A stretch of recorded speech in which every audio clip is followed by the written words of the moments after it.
Welcome to the Outer Worlds 2. Any similarities to real-world dystopian corporate-branded hellscapes are purely coincidental. I'm the Moon Man. You might know me from such business entities as Spacer's Choice or its parent company, Universal Defense Logistics. Yeah, I'm kind of a big deal. But I won't bore you with how I became the galaxy's most beloved and recognizable spokesmoon. You're here to choose options from a menu. Well, have I got menu options for you?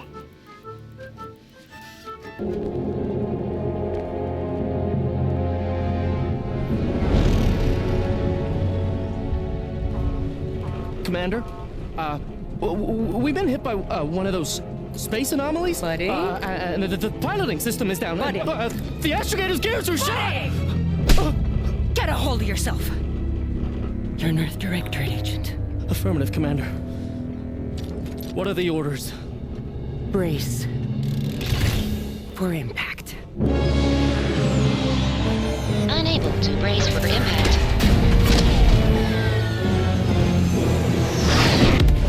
Is it the end for Commander Zane and Buddy? Tune in next week to find out. From one side of the galaxy to the next, the Earth Directorate is on your side. Whether against corrupt corporations, tyrannical governments, or corrupt corporations in league with tyrannical governments, the Earth Directorate is here to fight for the rights of all colonists. So remember, if you or your neighbor's government has turned tyrannical or sold themselves out to greedy corporate interests, just commandeer a skip drone and send the Earth Directorate an SOS, and we will respond immediately. Please allow 6 months to 10 years, depending on your proximity to the nearest Earth Directorate base and any unforeseen encounters.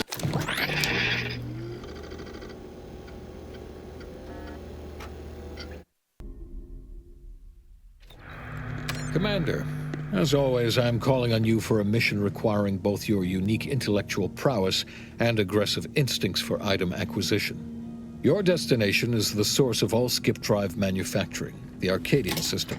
However, for reasons that must remain classified for the moment, this colony is outside our jurisdiction. We have recently discovered that the drives are somehow responsible for the dangerous rift anomalies, the tears in the fabric of space itself. Without skip drives, interstellar travel is impossible.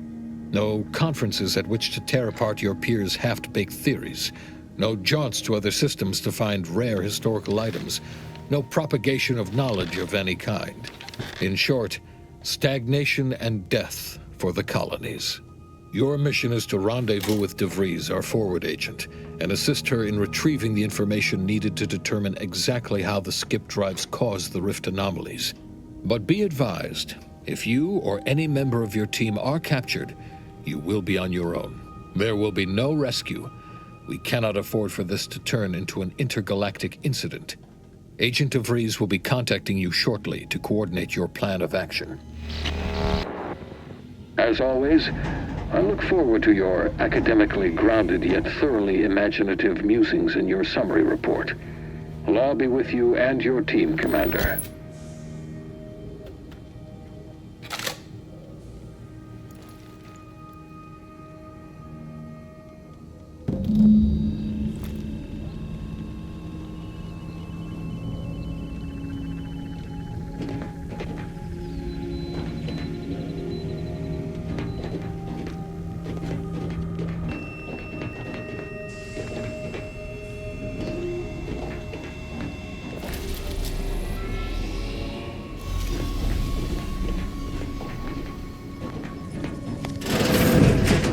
Hi. Agent Pascal told me to bring you your new model tactical time dilation device. They say these newfangled ones cost no, that ain't right. 10.25% less brain damage than the old ones. Yeah, impressive, huh? Way it seems to make everything move slower still feels a little weird to me, but they tell me I'll get used to it.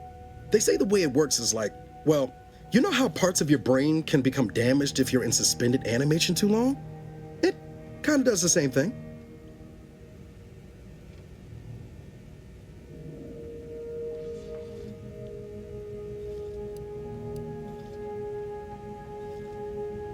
Oh no, they don't simulate it. It's the real McCoy. The lab coats swear it's perfectly safe. Science is amazing, ain't it? Listen to me, rambling on. So, well, anyway, here you go.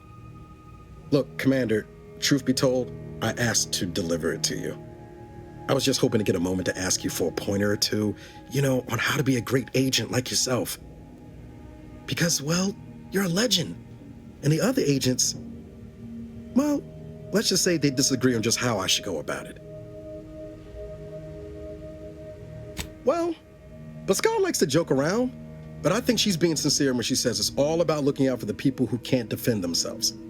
Sandoval says he's got no time for weakness. He says we gotta save people because they're too stupid to save themselves, and that we have righteousness on our side. And Jepson, well, you know him, he don't talk much. So, what do you think?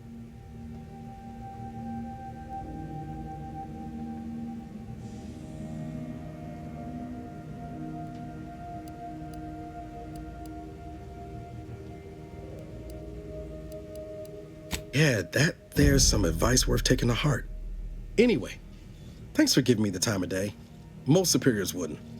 Oh, I almost plumb forgot to tell you. It's near time for Agent DeVries to establish contact. She's like you, top tier, one of the Earth Directorate's best. I know you'll like her. Anyway, we ought to be getting down to the main room and open up the channel. Call should come through at the console.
Whoa, that's sure faster than taking the stairs. There'll be time for chat after the meeting.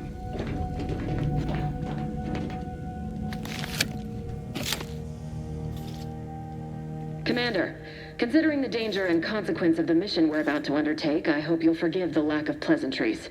Arcadia is ruled by a dictatorship that calls itself the Protectorate. They are beyond secretive. However, it is their inability to even imagine that someone could infiltrate their system that has given us an advantage. One I've found a way to exploit spectacularly. As unbelievable as it may sound, once you make your way to my location in the Skip Labs, we will be liberating an unsealed Skip core.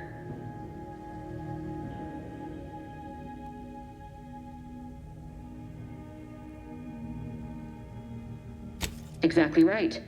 But that whole story about the explosive seals being necessary to complete the circuit so they'll function, well, it's a lie.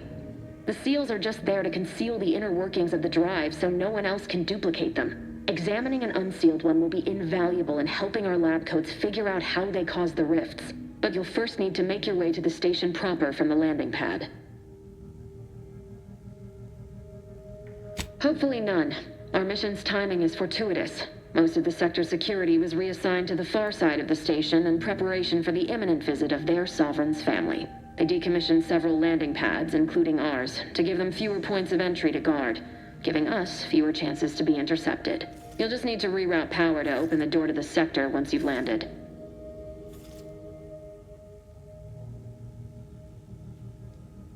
Once you gain access to the sector, you'll need to shut down their communications to keep them from alerting anyone to our presence. Then, you'll need to handle their combat mechs.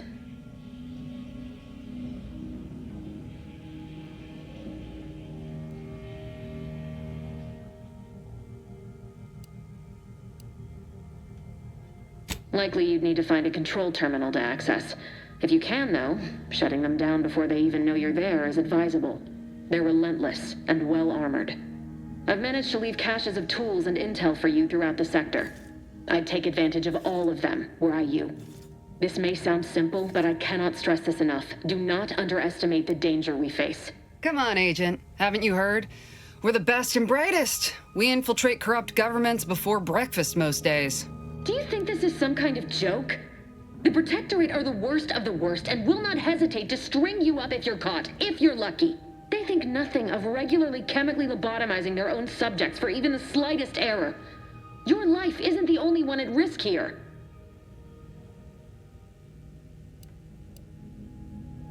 Don't tell me to calm down. You know what I've sacrificed? What I'm prepared to sacrifice still? I've spent the better part of a year laying the groundwork for this mission. I don't need a team led by some egghead refugee from academia fouling it up.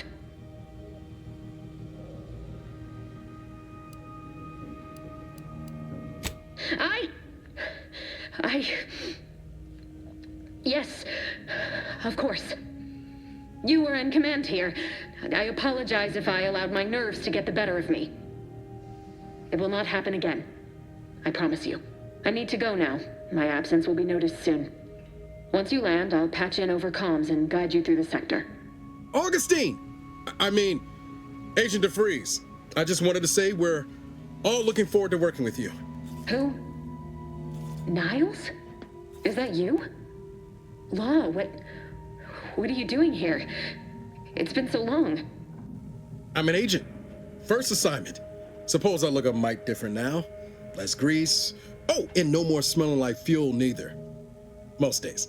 Can't wait to see you once this is over, Agent. And good luck. Same to you, Ibarra.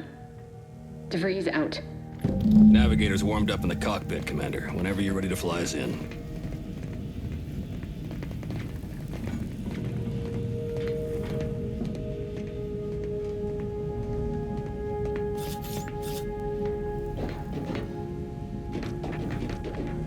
Ready to move out, Commander. For what it's worth, Commander, I appreciated how you tried to smooth things over with DeVries back there, but Pascal needs to get her head right if our team's to operate smoothly. Not sure what DeVries was getting on about, though. She wasn't such a respected agent. I might just have taken offense on your behalf.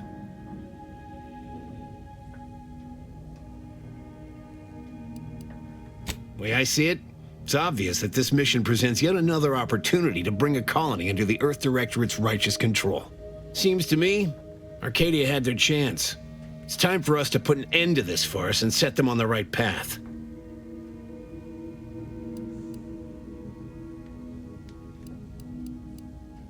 Obviously, it's not like we've not liberated colonies before this, and always for the greater benefit of everyone involved. Well, except for the deposed despots. It's always the same story with these places, these people. Without the rule of law, those with power go wild with it.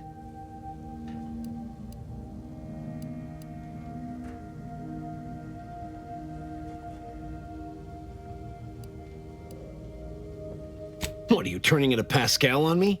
We have something called principles, discipline. Someone has to rule. We're obviously the best suited for the job. I suppose it was foolish to believe I could discuss the purity of our cause with you. Allow me to get back to my preparations, Commander.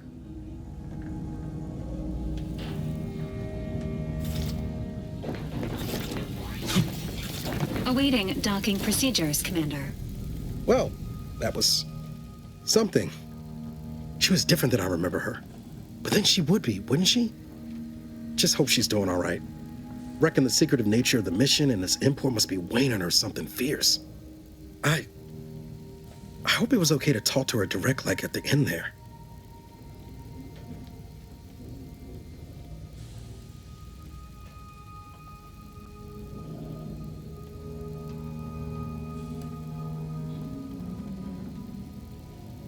She ain't always been the most cuddly type, especially if she's got a lot on her mind, like now.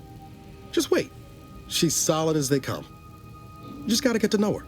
But all that she was saying about you, Commander, ain't sure it sits right with me.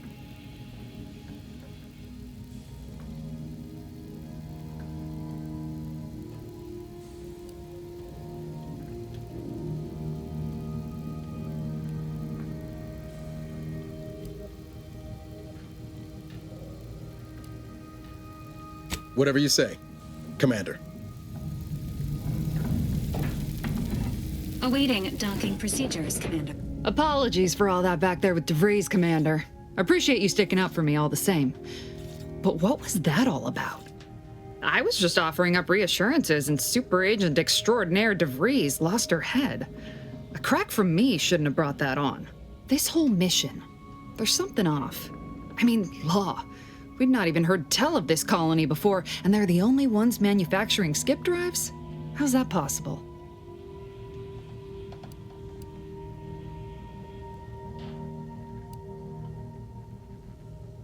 Sure, why should we be concerned about all the mystery in a forward agent whose gray matter is starting to leak from her ears?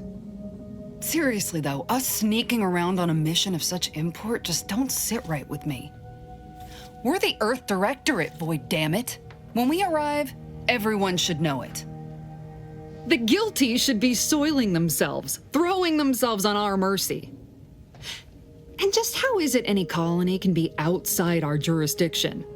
Don't make no sense. Any fool could see that, even Sandoval.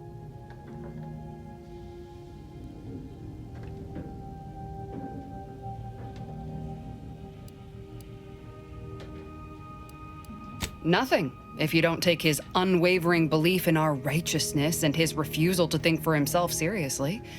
I personally find him hilarious, truth be told. And there's no one I'd rather have backing me up in a fight. He can shoot the head off any local indigenous gnat-like insects at 100 meters.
Just a cog in the machine. You are the cog in the machine that keeps us productive. I may be your sovereign, the protector of Arcadia, and the bedrock upon which... Commander, Ibarra and I will secure the building down here, while you're upstairs restoring power to the door. Met with severe consequences.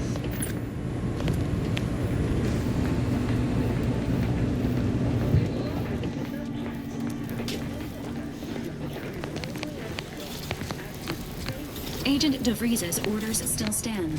That smell. Did a Sprat get flash fried in here?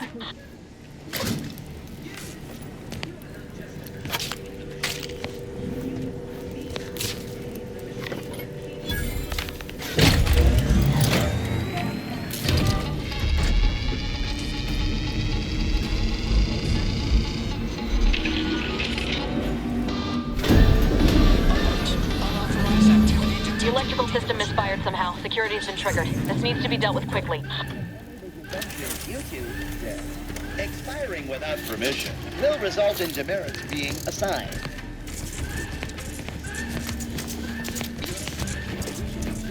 Additional... Commander, we finished our sweep. I'd wager we could use the intercom to call for help, Commander. Must be a guard around here somewhere who can shut the mechs down. Screen's broken, so should be nothing to pass yourself off as one of their own. Or we could try shutting them down ourselves. I spied some controls just past the gate that looks like they operate the mechs. I also found a vent around the corner might get us inside in a less conspicuous manner than strolling through the front gate. Though you'd have to pick the lock to see for sure. Oh, I came prepared, Commander. Here's everything you'll need.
Just a cog in the machine. You are the cog in the machine that keeps us productive. I may be your sovereign, the protector of Arcadia, and the bedrock upon which our system is built. But even I can't succeed.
Commander, the situation is becoming more fluid than I'd originally planned for. We've got to change our approach. Split the team to handle comms and security concurrently.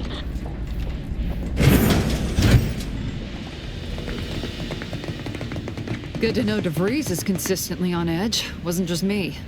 You'd think she'd never been on a mission before. Everyone knows fluid's about the best you can hope for. Well, sitting here jawing ain't gonna accomplish much. Looks to be central dispatch on the right with security ops on the left. Which you taking, Commander? We'll hit the other.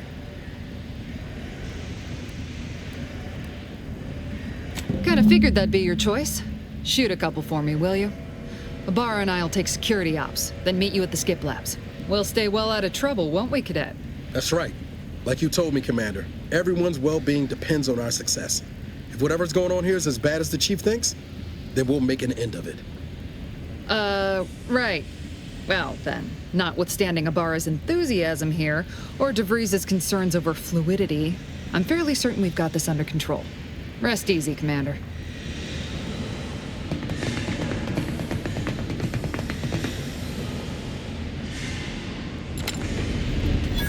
Pascal, ma'am, I've been cogitating on how best to gain entry into security ops. You know, nice and quiet like.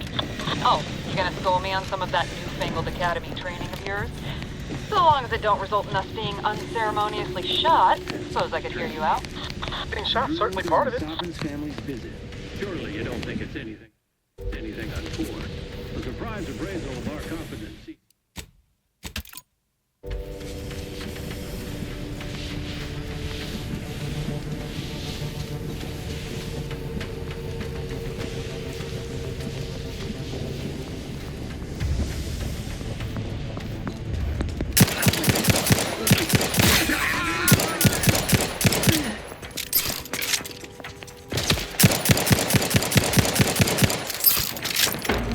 Opting for better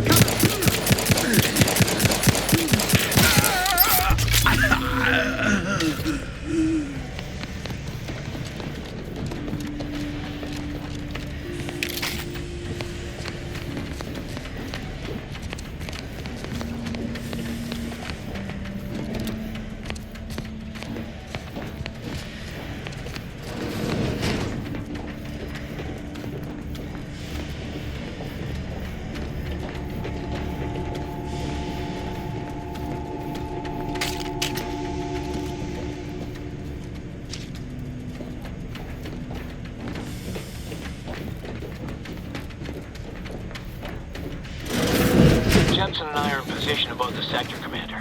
Path's been cleared. Only encountered one guard. He's been dealt with. As long as it's in the name of the Earth Directorate, right, Sandoval? I wouldn't stand too close to the airlock when we're back on the ship then.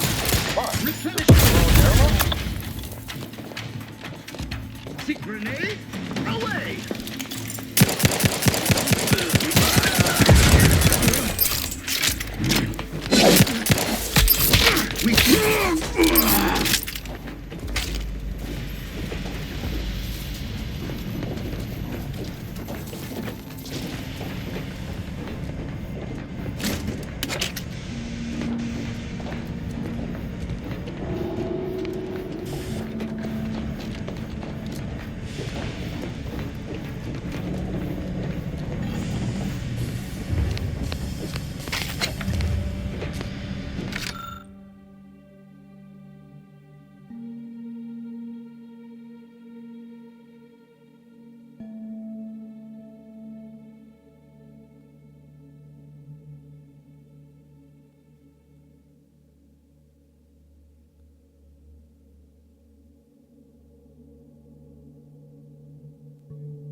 You need to sabotage the transformer to disable the failsafes.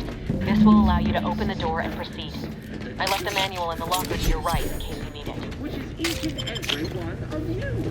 Yes, you. You are not just a cog in the machine. You are the cog in the machine that keeps us productive.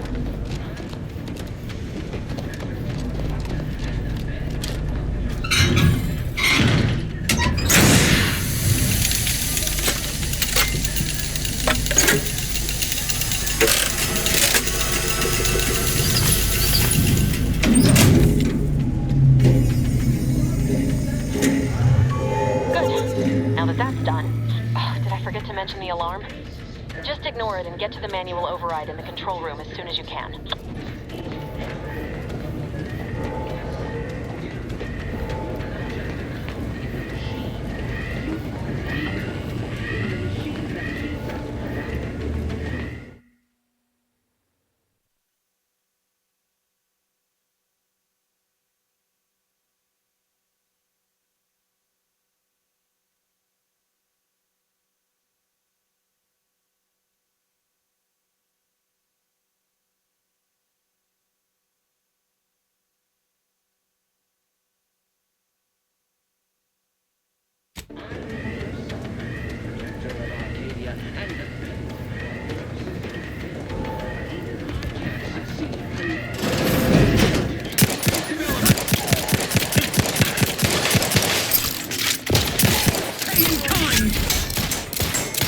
Carefully reloading.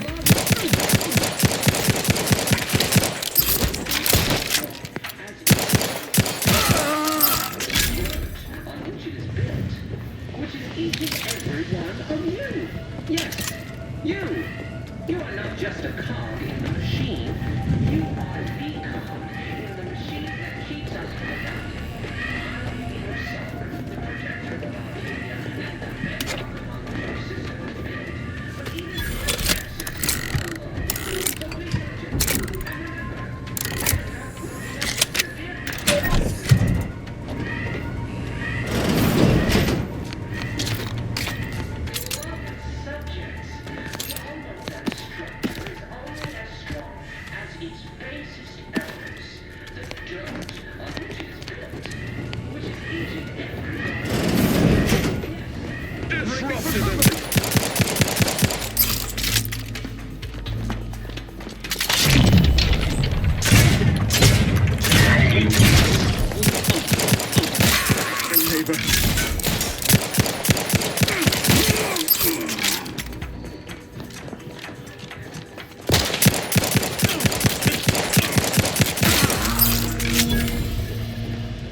I am your sovereign, the protector of Arcadia, and the bedrock upon which our system is built.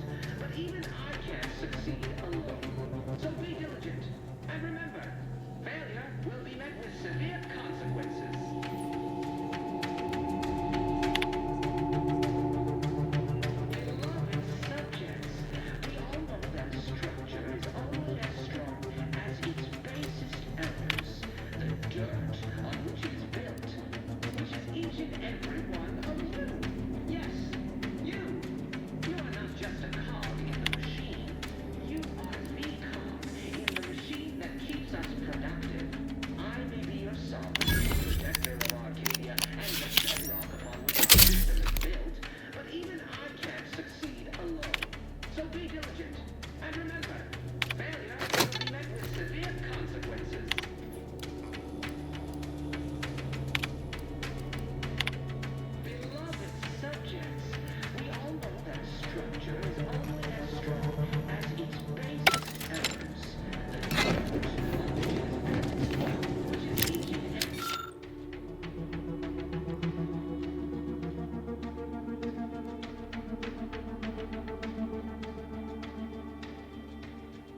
the protector of Arcadia and the bedrock upon which our system is built, but even I can't succeed alone.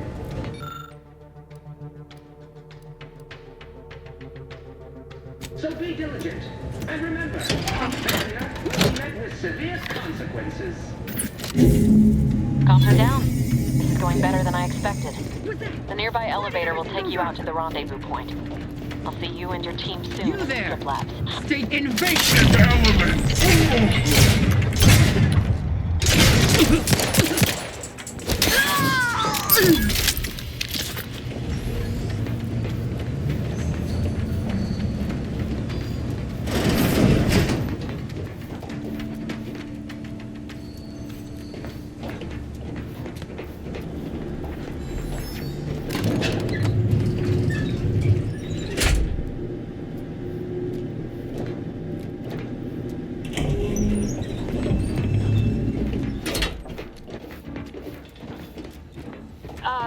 Give us a minute. Something's not right.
Commander, what do I do? Everything was fine, and then... Oh, I think Pascal's hurt. I called out to her, but... There is a 90% chance Agent Pascal is trapped under rubble. 87% chance she is mortally wounded beyond help. 85% chance she's deceased. I don't understand.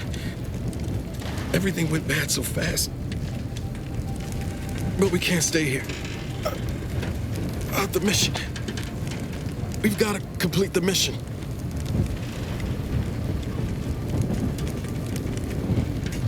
Commander, surely you ain't suggesting I leave one of our own behind? Not after what you told me back on the ship. I mean, Pascal could... She could still be alive. No. You can write me up later. But I ain't leaving here without her. Issuing urgent reminder. Time is of the essence. Please continue on to the Skip Labs to complete the mission. This unit will assist Agent Ibarra in his endeavors. Per Earth Directorate guidelines, an incapacitated agent's equipment is available for team use. Agent Ibarra's rifle is now yours, Commander. Using it may improve your odds of survival. Commander, guards are closing in on your location. Agent DeVries, we need an updated tactical report. We've got agents down. This makes no sense. There were no hostiles in the immediate area. No logical cause for that explosion. There's nothing more we can do for them. This doesn't change our mission. We have no choice but to keep pushing forward.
Disruptive influences!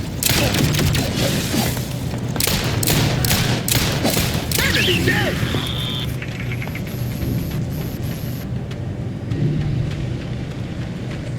For our beneficent leader! A perfect society demands perfect thoughts. Imperfection is impossible when the mind is a thing of symmetry.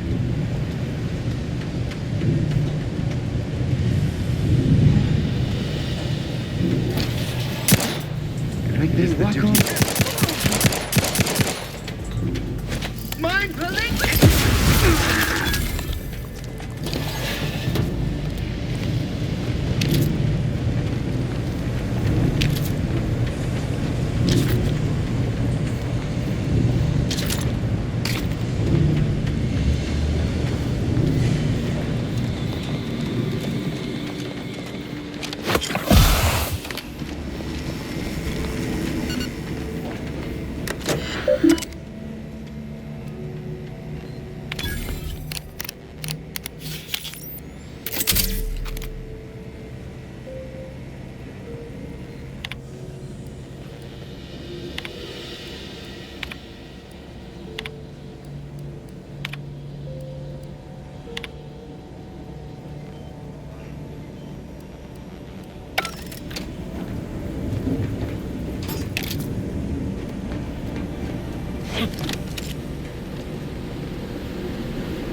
going on out there.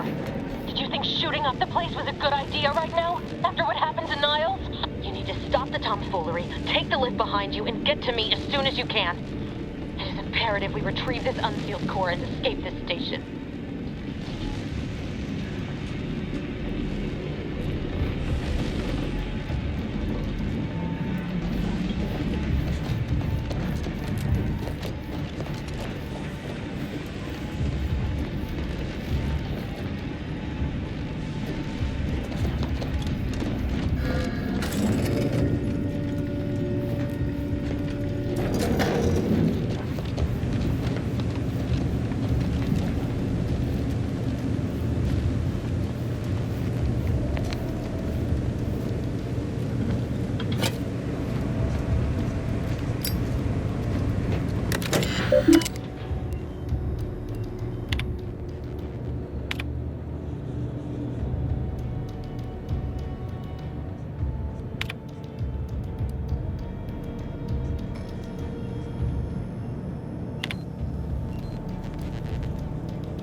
Commander, be on your guard.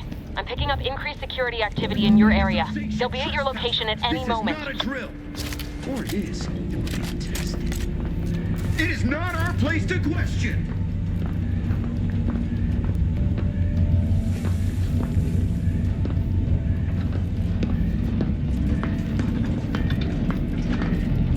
Huh?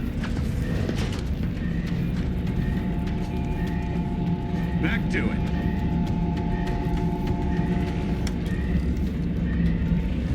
Sovereign provides, the system provides. Don't let that thing... Hastening to grenade! Close it!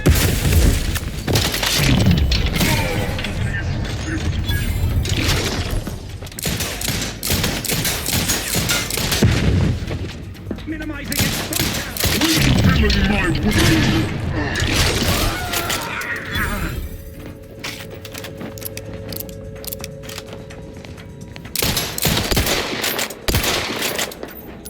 The Protector...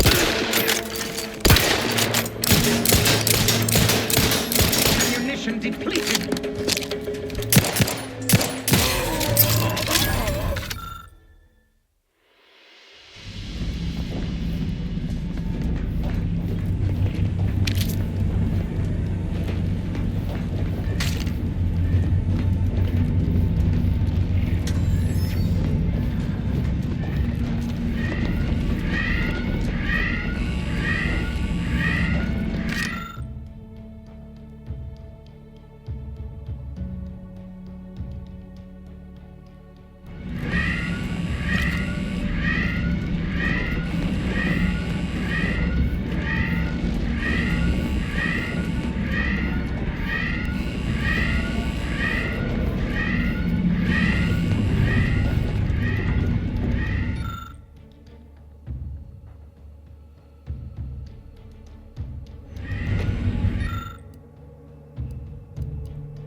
Something's wrong. We can't get into the skip lab, and DeVries isn't responding to our comms. In other words, we're...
And the Donnybrook Swoop!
Mechanical shall turn the tide.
Can't you get anything right?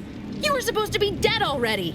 And here I was certain an agent known for their academic pursuits would be slowed down by the chance to examine a culture none outside this colony had ever seen. Oh, an infuriating miscalculation on my part, but one that will soon be rectified.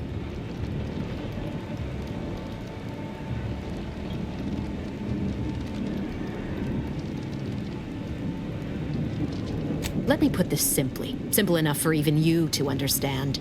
The Grand Plan mandates this abomination of an experiment must die. And you along with it.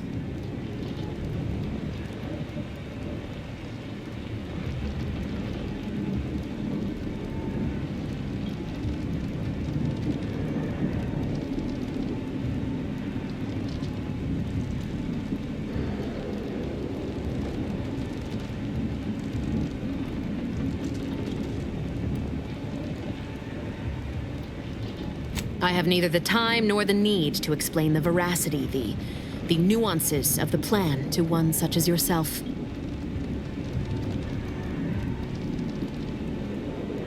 Don't you think I would have? Sparing Niles and not having to deal with you would have been preferable were I given the choice. But the plan cares not for our wants. I couldn't risk the delicate balance of the predictions. The mathematical computations involved are very specific.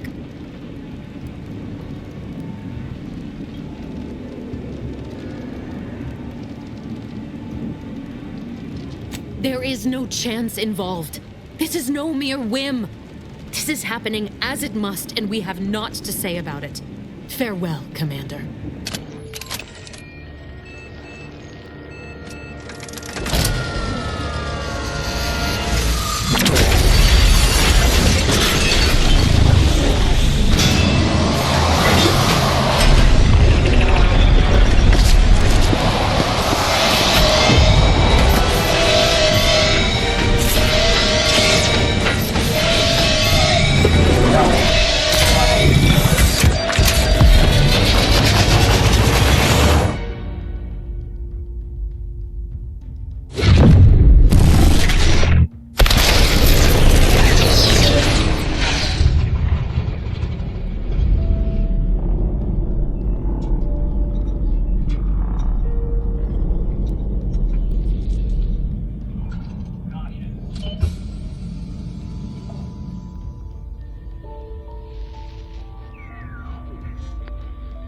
Sovereign's family has been killed by a naturally occurring rift anomaly. High priority alert to all Earth Directorate agents. Contact with Earth has been lost. Identified ships on the edge of Arcadia. It's no longer just a spacer's choice, it's Auntie's choice. Greater value for your men. Arcadian citizens, we've come to deliver you from oppression.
You're not hearing me, Val. They were out there for almost 10 years. You know what usually happens when someone left in suspended animation that long. Explosive cell death may result from extended periods of suspended animation. Death occurs quickly as the human body rapidly liquefies. Exactly. And it would be my fault it happens. Oh, I never should have stopped looking. I can't face the commander right now, not like this. I'll be in the cockpit.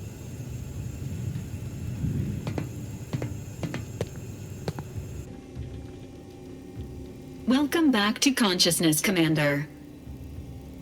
Please accept your back pay for the previous mission. It has been prorated according to the mission's failure and your unapproved 3,468-day sabbatical.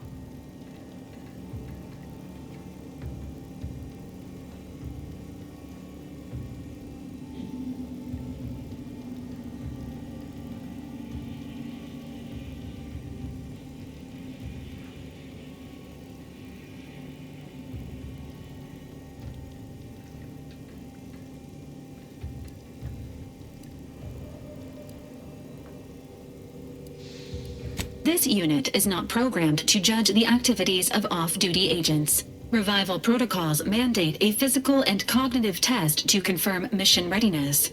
This is to ensure no unexpected changes have occurred regarding your abilities, Commander.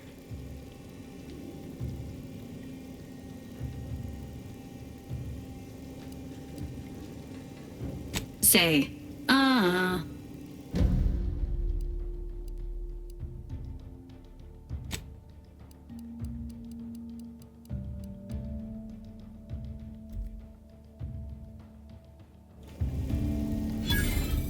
Assessment complete. It appears you experienced some changes while in suspended animation, but nothing of concern. This unit will update your records accordingly. An event summary will now be provided to improve your situational awareness, Commander. If you feel yourself beginning to liquefy at any point, please notify this unit immediately. Following an aggressive merger between Anti-Cleo's and Spacer's Choice, the new corporate entity known as Auntie's Choice invaded Arcadia. Auntie's Choice claims they are following market demands and liberating Arcadia through the power of capitalism. Many have died. Unfortunately, their invasion fleet also exacerbated the rift anomaly created by Agent DeVries' sabotage of Horizon Point. This means no ship can enter or leave the colony. The rift also remains a threat to the colony. Current estimations suggest the rift will destroy Arcadia in the next 10 years. Give or take 7 to 8 years.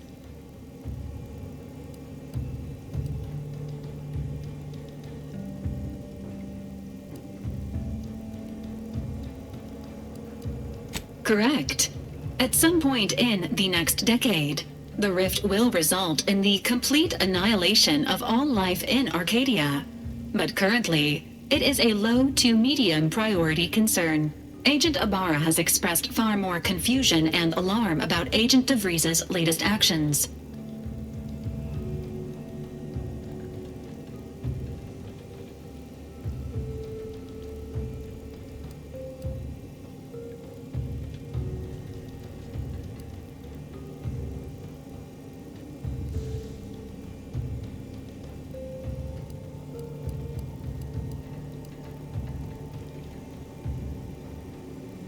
Agent DeVries did indeed survive Horizon Point. This was confirmed when she brought down the old Earth Directorate surveillance satellite earlier this month. The satellite had been gathering information since before your mission. When it fell, it signaled agents across the colony, leading to the discovery of you and Agent DeVries. Agent Ibarra prioritized your recovery above pursuing Agent DeVries. This involved disassembling and rebuilding the astrogator to allow the incognito to travel to your location.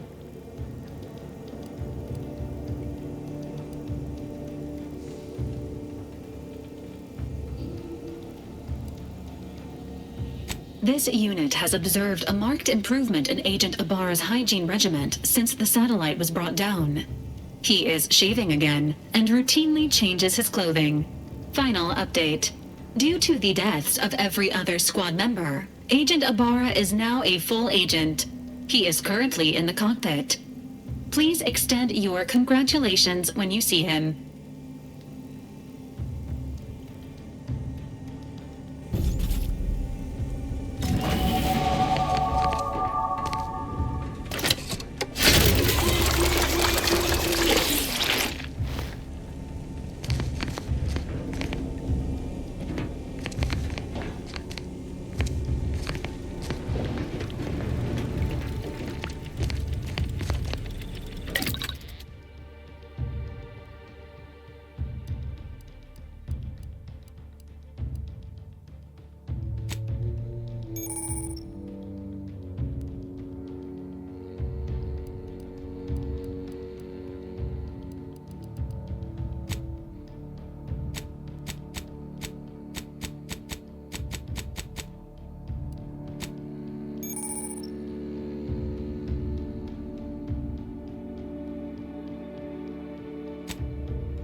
these years and I still can't get my head around what Augustine did. Sacrificing her whole team. And for what? What did our blood pay for?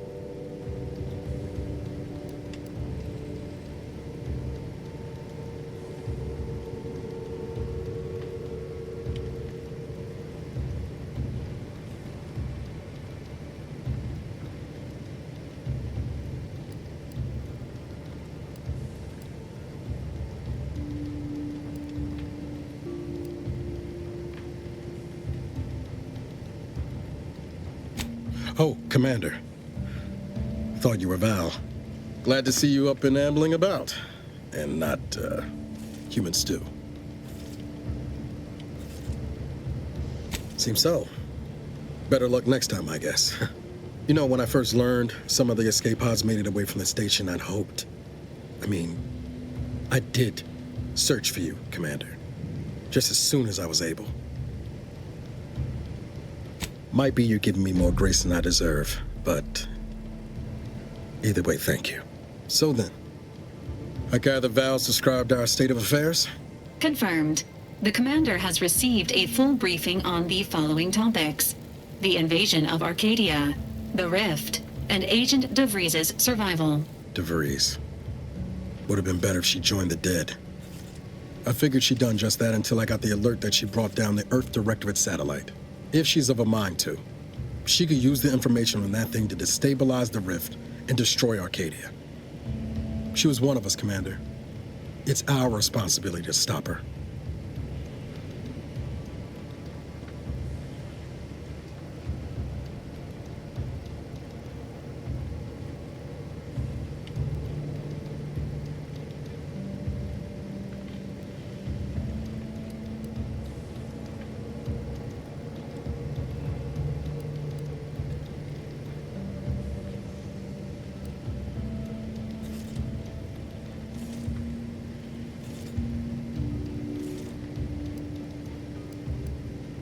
With your erudite insights, I wager it won't take us long at all to catch her. She's going to ground now, but as part of her original undercover mission, DeVries was inserted at the Vox relay station on Paradise Island. She'd have followed protocol, established a safe room there. Wager that's where we'll find clues as to her present plans and whereabouts.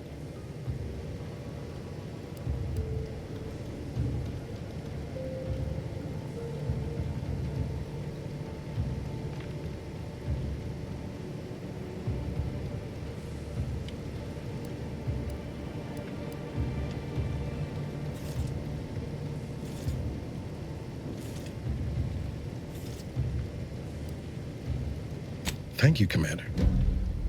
Means a lot coming from you. Just to be clear, I'm not saying we strolling up to the Vox station and knock nicely. The Vox is highly restricted and heavily defended. It'd be a death sentence. We might ought to explore the island first, find out what we can. The satellite alert pinged DeVries' tracker in a town, name of Fairfield. Wasn't nowhere clear as yours, so we need to poke around a bit.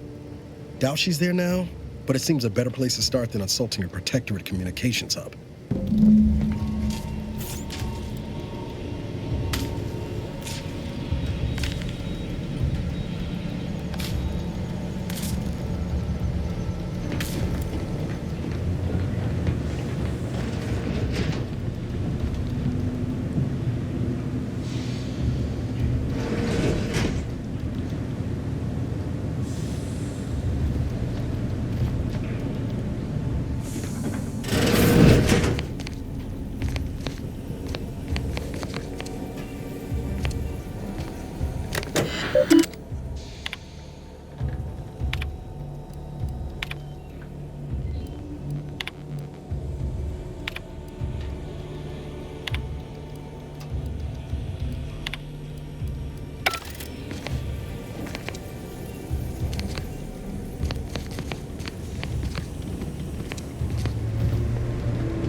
Ought to bring Val with us when we leave. She might not look it, but she can be fierce in a fight. Records indicate that lockboxes, such as the 2 housed in this dispenser, were originally part of a failed smuggling operation. Special lockbox keys are needed to open them. After discovering the first lockbox, Agent Ibarra installed this dispenser to house additional lockboxes, which may be located throughout the colony. Unfortunately, due to a jam, the dispenser is currently inoperable. Agent Ibarra deprioritized its repair in order to focus on rescuing you, Commander.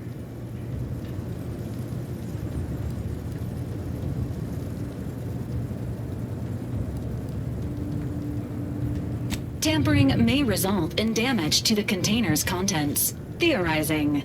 Extracting the contents from the first lockbox may disencumber the dispenser, allowing it to return to normal operations. This unit has an advanced decryption key that can open the first lockbox, Commander.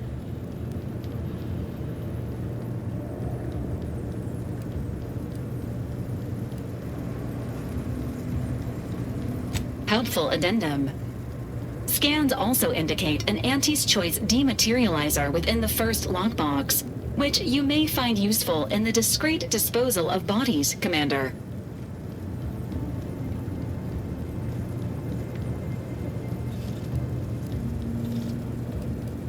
An Earth Directorate agent prepares for all eventualities, including but not limited to unpremeditated murder. Additionally, the second lockbox's contents may contain parts to upgrade your Valerie unit. Upgrades are recommended to improve your experience of Valerie.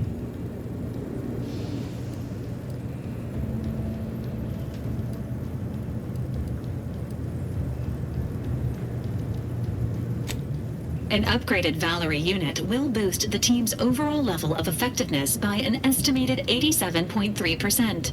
Please be on the lookout for any additional lockboxes, which may be stored here for your convenience.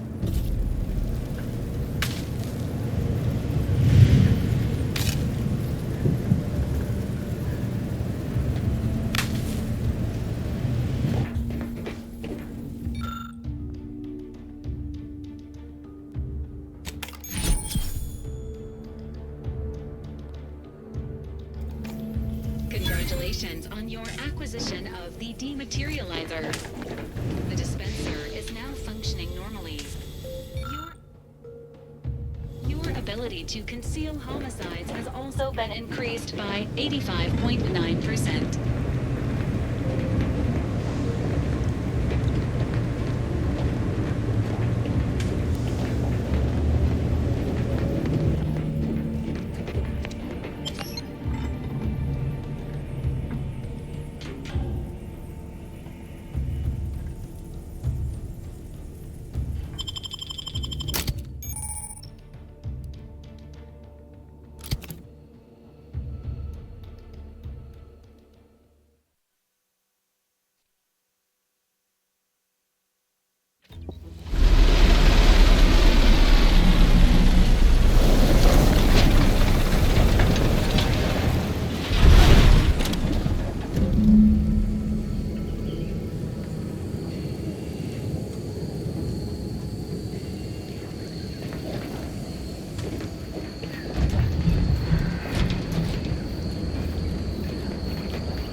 Thing in the sky there? That'll be the Vox relay. Vox stations serve as key communication hubs for the Protectorate. Unauthorized visitors are likely to be shot or hanged on site. And that's why we're headed to Fairfield first. Less chance of us getting shot while picking up DeVries' trail.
Possesses the advanced technology and know-how behind the mental refreshment process. That's why we are all happy and content. And others are not. The mental refreshment process increases tractability, stifles undue entertainment, stymies unforced liquidation, and refashions the mind into a thing of symmetry. Is a fellow subject lacking the appropriate seal for their assigned work? Report them for mental refreshment post-haste. It's not just a good idea, it's the law. And now this. The following song was composed, performed, and recorded under the explicit direction of the Sovereign, and as such, reflects his excessively high standards.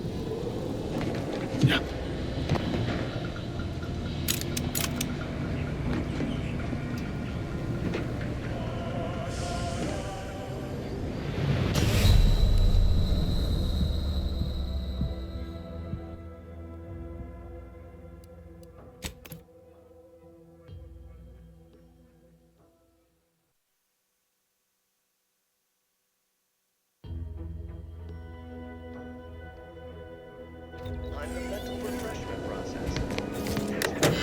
All happy and contented. And others are... The mental refreshment process increases tractability, stifles undue agitation, stymies unformed inclination, and refashions the mind into a thing of symmetry. Is a fellow subject lacking the appropriate seal for their assigned work?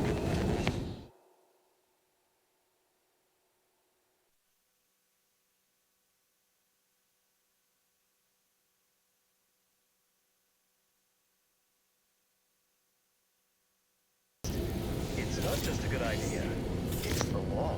Well then, moving on. Another beauteous melody rounded by the lace of the Sovereign.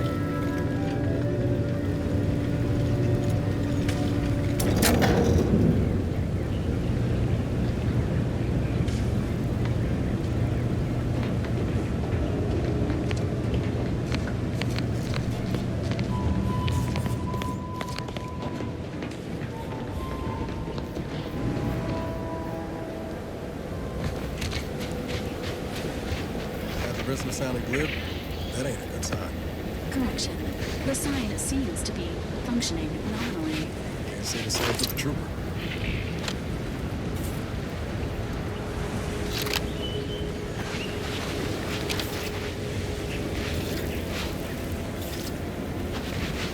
No offense to Val, but it's real nice having someone watching my back who ain't in constant need of recalibration. Anyway, need something, Commander?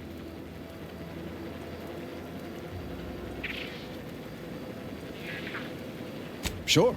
Always happy to tool around for a bit. What did you have in mind?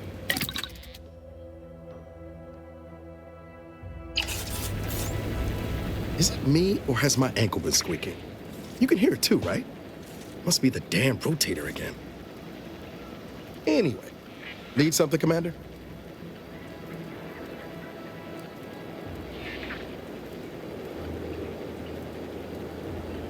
It was less merger and more hostile takeover.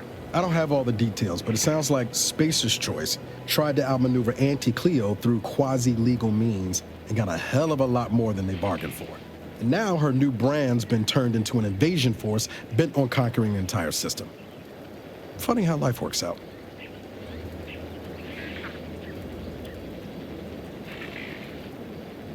Oh yeah? What's needling you?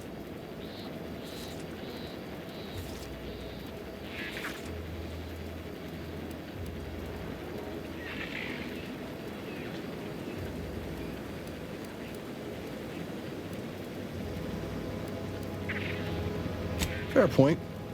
Guess Horizon Point didn't exactly foster a lasting fellowship, did it?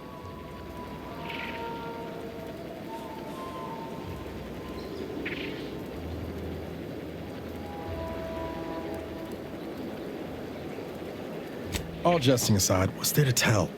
Spent the first year getting back up on my feet, literally. Been mostly laying low since then, maintaining my cover. Before the invasion, at least, the Earth Directorate still needed someone to watch the colony, and I had 2 working lamps.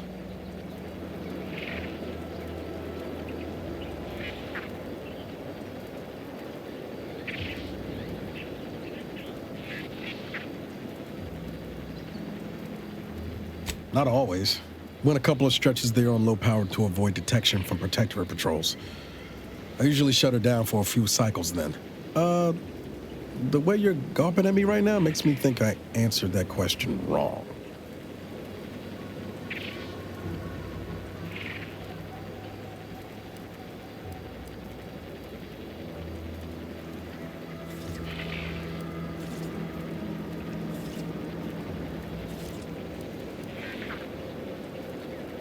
Sure, we're a tight pair, but it's nothing unhealthy like you're slanting at. Val's got me out of more scrapes than I can count. She can be a little Delphic at times, but she'll grow on you. Promise.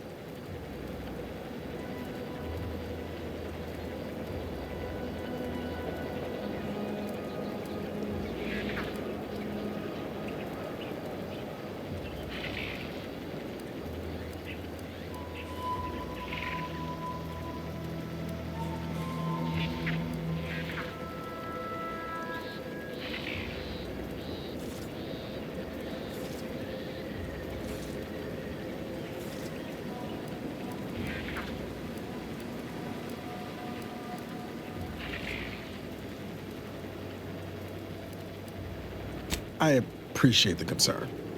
Won't lie, had some hard years. Got caught up in a few lost causes, the particulars of which I'd rather not go into now, if it's all the same.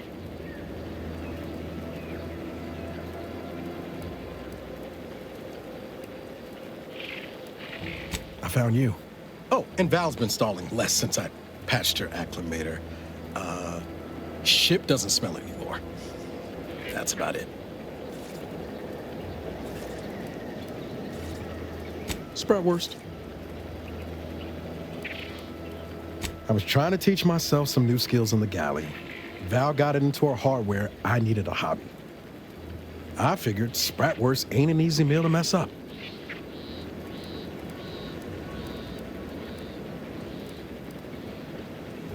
Well, I learned about 20 ways how not to fix a worst.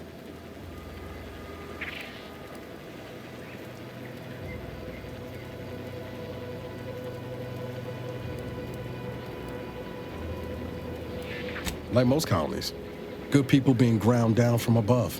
A lot of fancy talk from suits about streamlining and quarterly earnings while them on the line barely scrape by. Triangulum's known for churning out freighters, and shipbuilding ain't exactly known for being clean, safe work neither. Especially when corners get cut.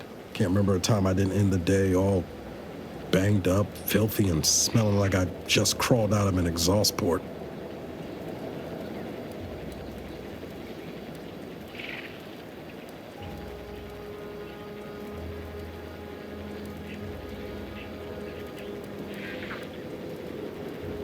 It was hard work, sure. But there was something special about seeing one of them long haulers fire up her engines for the first time and knowing you had a hand in her construction. Funny thing was, I wasn't even an engineer back then. But I wanted to learn, so I paid attention. Too good of attention, as it turned out. I was working late one evening and overheard something I shouldn't have. Some bigwigs exchanging inside information that would have cost the corporation a pretty bit. A day later, I was being accused of corporate espionage. Didn't want to bring any heat down on anyone else, so I went on the run before the first jackboot showed up at my door.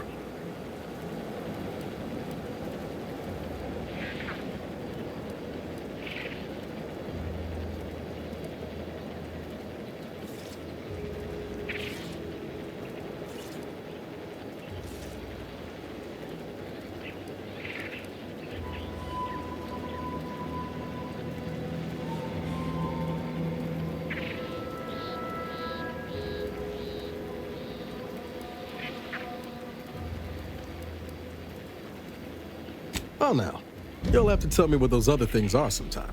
I was on the run for, I don't even know how long. The days sort of bled into one another. I started losing hope of things ever changing for the better. Then, the Earth Directorate showed up. They liberated Triangulum, pulling me and the rest of the colony out from under the corporate boot. Joining up after that just made sense.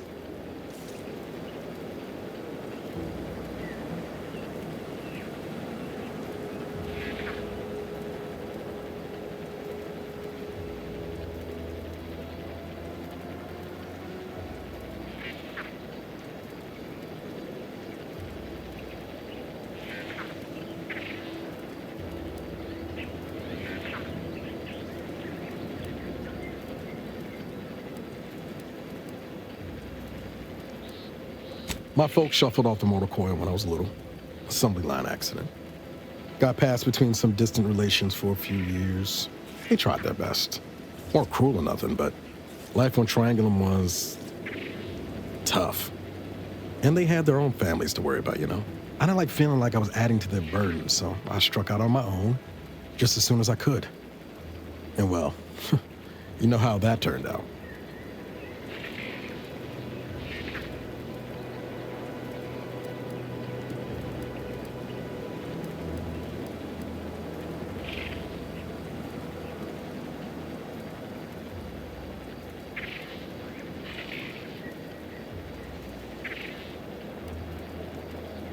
She was one of the forward agents who went ahead to assess just how bad Triangulum had gotten.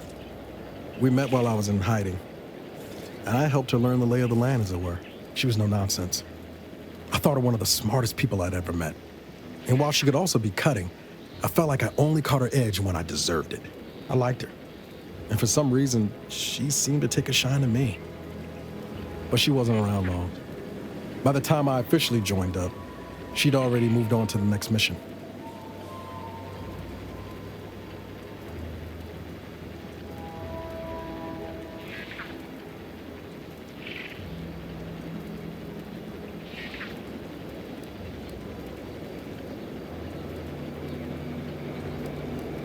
Sure was. Kept hoping I might run into her during training. But now I know she was busy turning her coat here in Arcadia. I could ask you the same thing.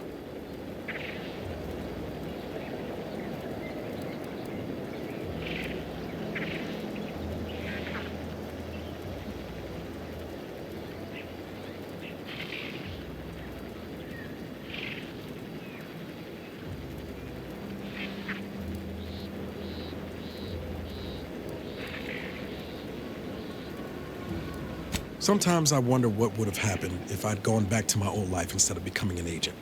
Stayed on Triangulum, become an engineer or something near to it. I knew joining up with the Earth Directorate wasn't going to be a life of blue turbulence, but at least it'd have dignity and purpose to it.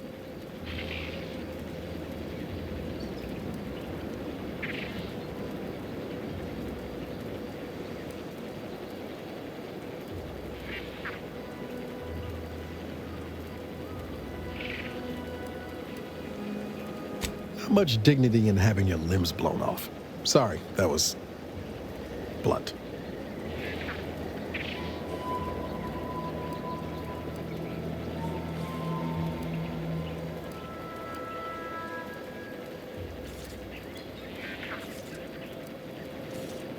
I'd say you've got cause enough yourself.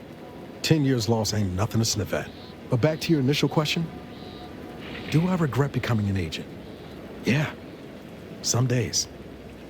But then there's days like the one when I found you, and... well, not much to regret there. Only thing I know for sure is my opinion today is colored by more than just the rosy tint of a low-run kid looking up at the stars. Life's not fair, but it keeps on.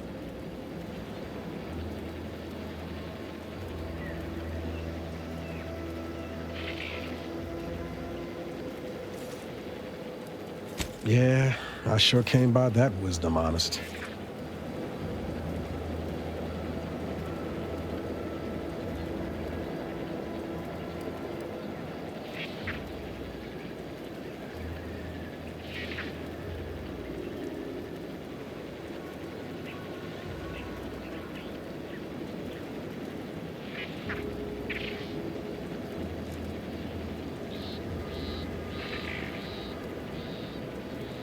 I've got time. Initializing socialization. How may this unit assist you, Commander? Presenting the Valerie unit. The latest and greatest in a line of Earth Directorate support automechanicals. All you could want in a squad mate at half the cost. The Valerie unit is the exclusive property of the Earth Directorate and is not intended for civilian or commercial use. Resale of this unit is strictly prohibited. Searching mission parameters. 1 moment. Searching. Error. Unable to find current mission parameters. Defaulting to last known objectives. Goal. Infiltrate Horizon Point Station and retrieve data pertaining to skip drives and rifts. You'll have to pardon Val, Commander. She gets confused sometimes. Logic unit can't always keep up. I keep tinkering with her assembly, but no dice.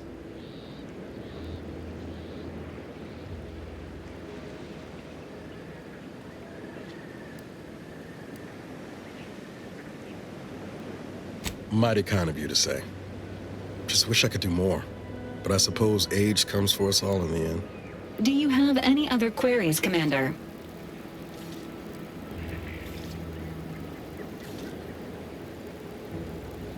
Attempting to ride this unit in order to replicate the experience of flight is strongly discouraged.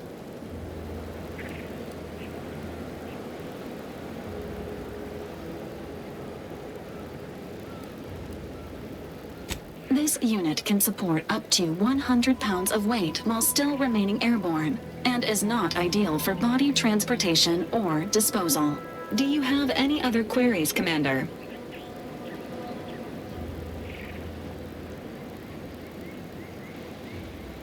Vitality augmentation, logistics evaluation, reconnaissance, and information extraction unit.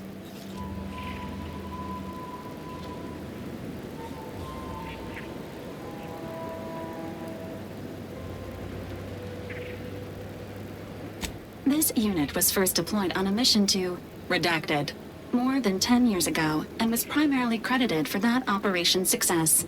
Other highlights include the triumph at Redacted, the rescue of Redacted, and the first successful execution of the Stanfield maneuver in zero gravity.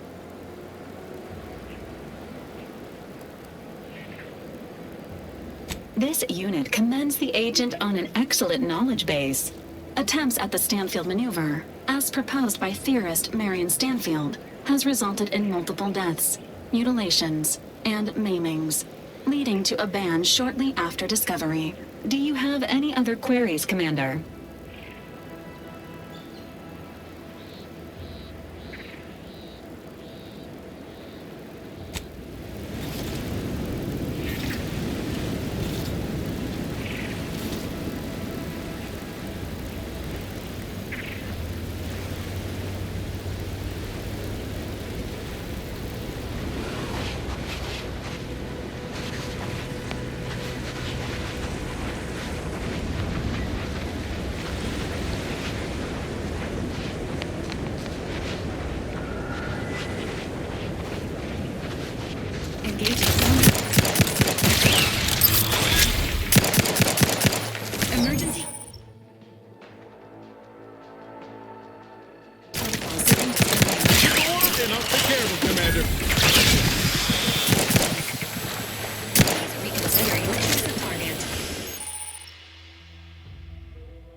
ship on the landing pad. Whoa there, go-getter.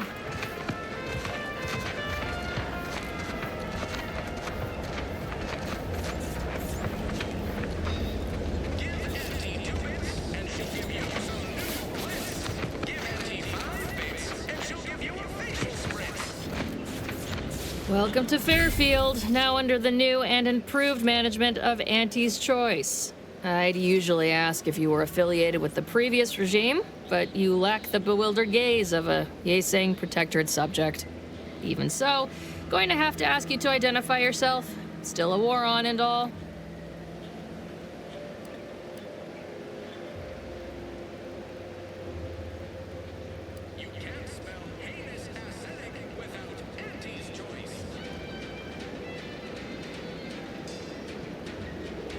Huh. Really? Everyone knows we're cultivating our sprat population for a new deep-fried snack line. So I refuse to fall for such a ham-handed attempt at dissemblance. Look, we're Auntie's Choice. Flying's fine. We downright admire it even, if you pull it off. Next time, try a little harder. End of the day, we let most anybody in. Bottom line's all we care about is our bottom line. That'll be all. Unless you got any questions before you're on your way.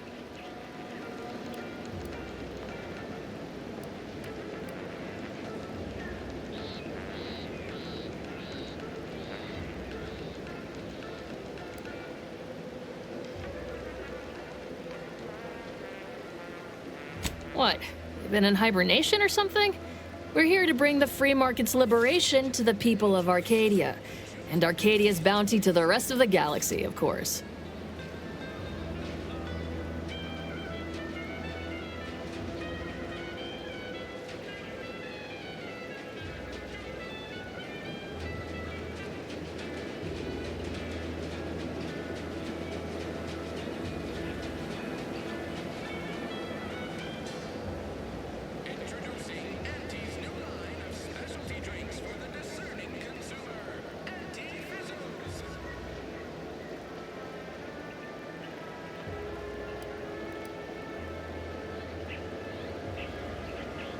Got a convoy overdue back from the landing pad. Admit I'm a bit worried.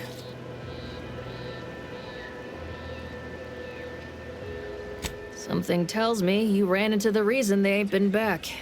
See any sign of them?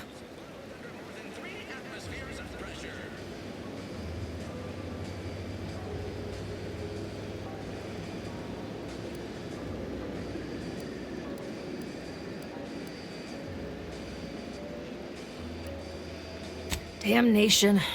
I had a friend on that detail.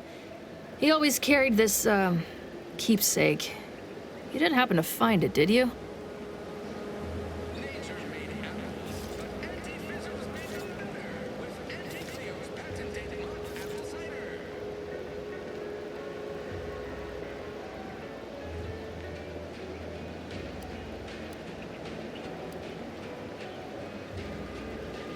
Before I forget, I have standing orders to send all newcomers to Minister Milver Street. He's in the town hall.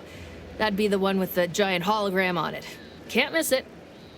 Once again, welcome to Fairfield, the official new home of free trade and self-reliance on Eden.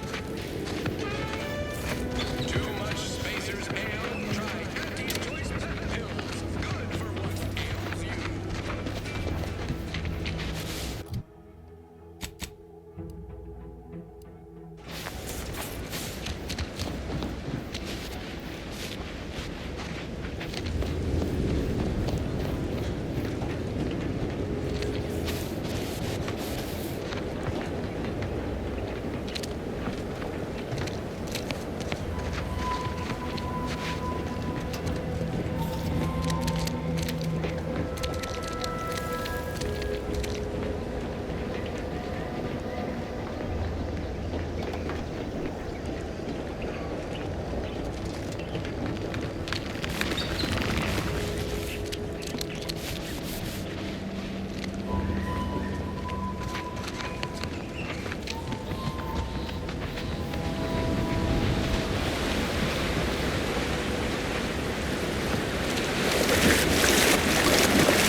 with the normal difficulty, huh? That'd be my pick for a first playthrough. Nice to see someone with some sense around here for once.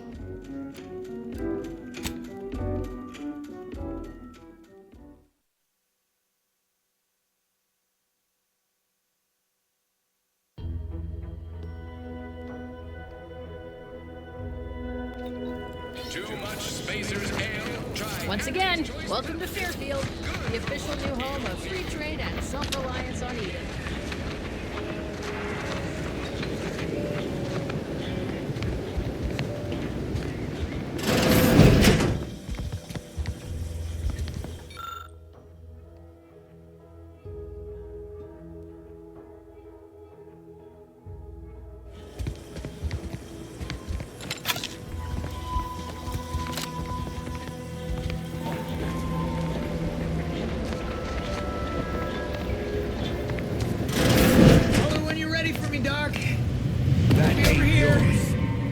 Definitely not in excruciating pain.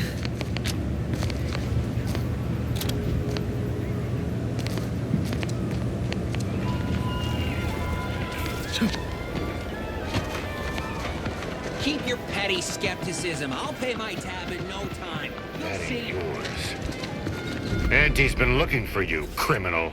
Pay what you owe, or your reckless behavior ends here. I'm listening. Funny you should say that. I've been entertaining a theory this was a mere misunderstanding, and you were a trustworthy sort. Pleases me to see I had the right of it.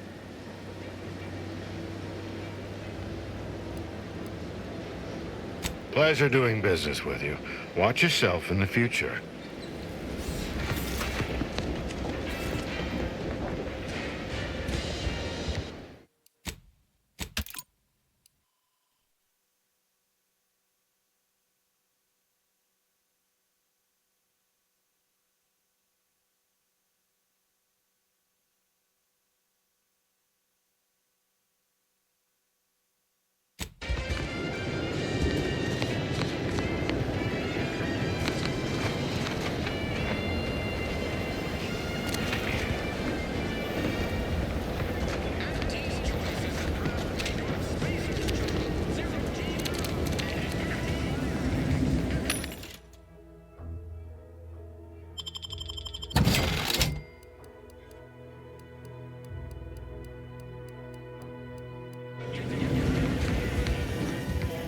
Welcome, welcome. See anything you like? Well, if it isn't a new face in Fairfield. What I meant to say is that we now have the new improved Purple Berry Crunch. Now with 10% more flavor. Or was it crunch?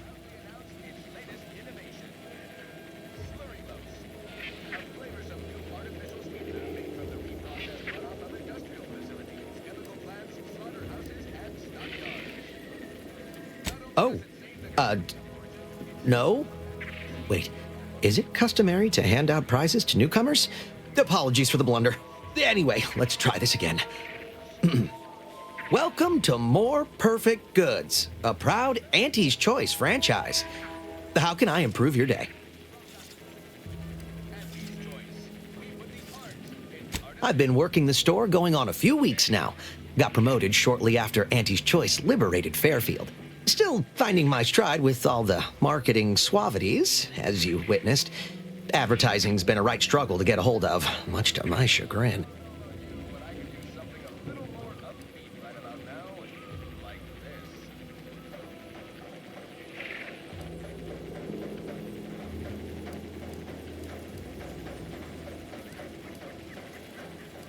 I don't mean to offer correction, but according to Auntie Cleo's guide for the celebrated salesperson, advertising isn't deception, it's excavation, a way of uncovering desire. In the Protectorate, we were told our wants didn't matter as long as our needs were met. But in Auntie's Choice, wanting isn't just permitted, it's encouraged.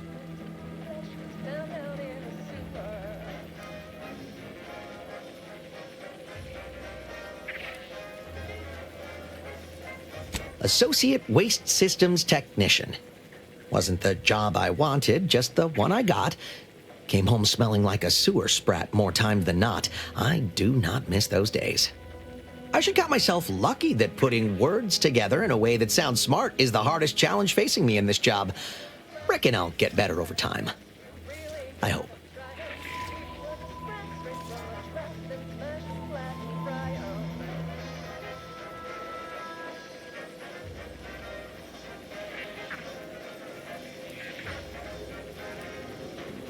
I'm sure you'll find something that'll fit your liking.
No.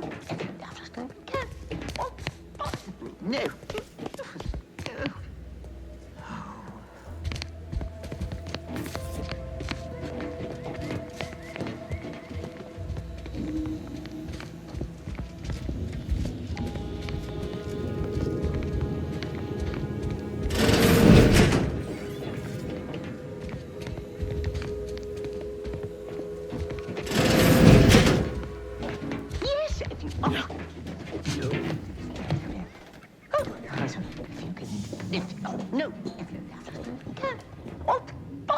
No. Yet you see fit to keep me in a constant state of consternation. With each unauthorized act, you jeopardize our hold of Fairfield. Yes, but you must understand, the Protectorate citizenry is a hair's breadth from defection. Within the week, I'm certain. Certain. Like the week prior and the week before that. Impressive foresight you wield. Should apply to join the Order of the Ascendant. It would be difficult enough to convert the stubborn populace without your soldiers' constant, ill-advised forays. Enough! Your yipping reminds me of my 2 old Canids. I loved those Canids. You, on the other hand, are trying my patience. We don't want to try Auntie's patience, do we? No, Auntie. Yes, I thought not. Now, unless you care to see what life in the lower rungs looks like, you will both of you cease your foolish maneuvering immediately. Do I make myself clear? Yes, Auntie. Good. See that it is done. I will brook no more disappointments. And while you're at it, you might want to look into your security situation, Commander. I'm not accustomed to an audience when addressing my subordinates. Who in the void? Eavesdropping on Auntie's choice business is like to get a body shot for spine. Though you're not wanting for moxie. I'll give you that. Hold a moment, Carr. When opportunity comes visiting, perhaps it's better not to riddle it full of holes. Our new compatriot may be of assistance. A surprisingly good point, especially from you. She only forbade us using our own personnel. Be a whole other matter were a stranger to happen to aid one of us. But which? Well, you seem an observant sort, so I expect you'll tire of Milver Street's bluster soon enough. Come see me before agreeing to whatever absurdity he proposes. Unlike him, I have some work actually befitting your time. I'll be waiting.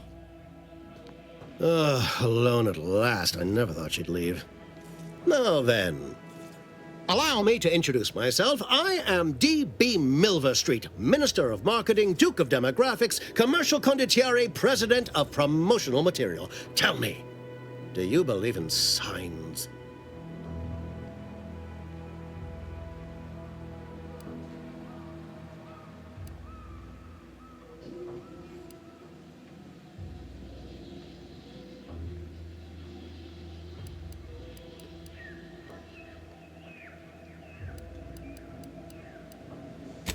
Splendid, because I'm not interested in hiring any more idiots. I'm looking for people of tact and vision and perspicacity. I do not believe in signs. I believe in opportunities. Right now, at this moment, you and I have an opportunity to save countless lives. But I'm hardly the type to beg and ask for nothing in return. Tell me, what do you desire of this island?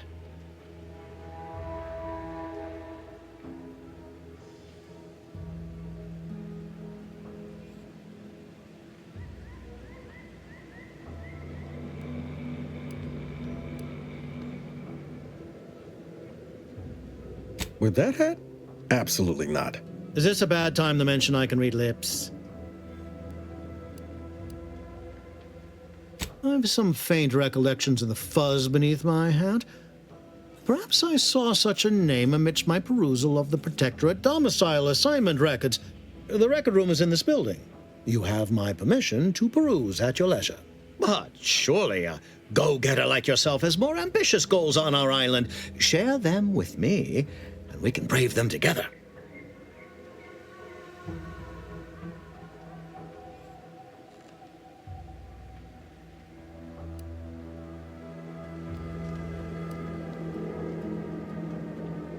Ambitious, aren't we? Easily the best protected location on Paradise Island. Hardly a place for a stroll.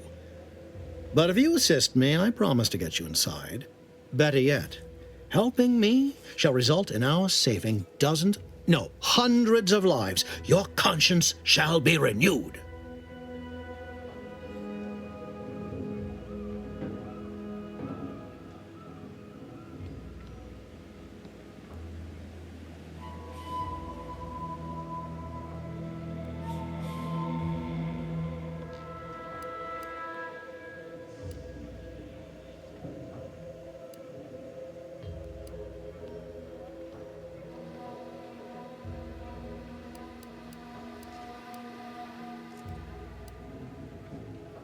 Please, hear me out.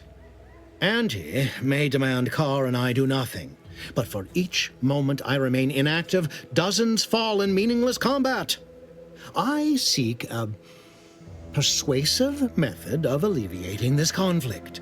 The Protectorate utilizes a procedure known as mental refreshment to ease the temperament of wayward subjects.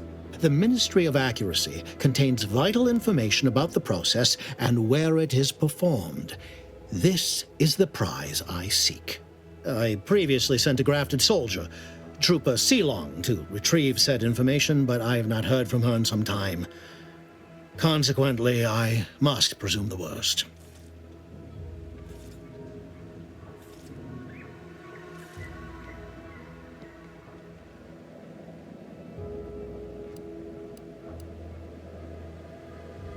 Protectorate subjects willingly submit themselves to a kind of mental reset designed to bring them closer to the Protectorate ideal. But I have reason to believe that their system is less rigid than Protectorate leadership would claim. It's ripe for exploitation. Is there a more beautiful phrase?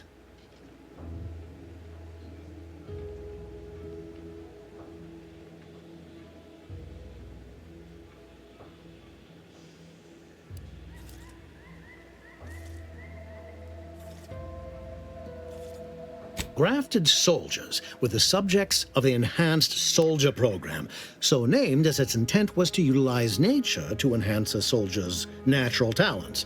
Unfortunately, the program resulted in many casualties, and what few successes we had were literally short-lived.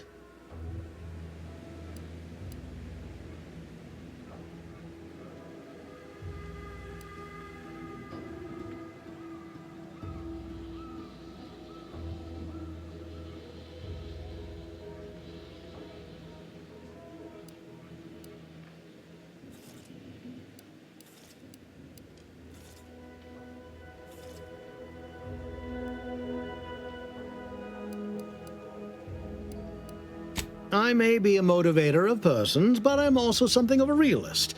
Our grafted soldiers are capable at their apex, but many degrade before accomplishing themselves. I chose Trooper Sealong to grant her the opportunity to be of use, but the grafting program was shuttered with good reason. Best to be thorough.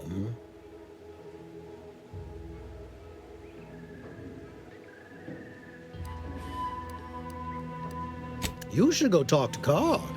Perhaps when you hear what kind of violence she wants you to perpetrate, you'll see the worth of my proposal.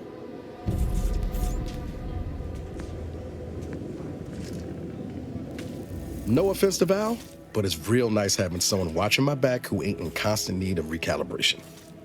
Anyway, need something, Commander?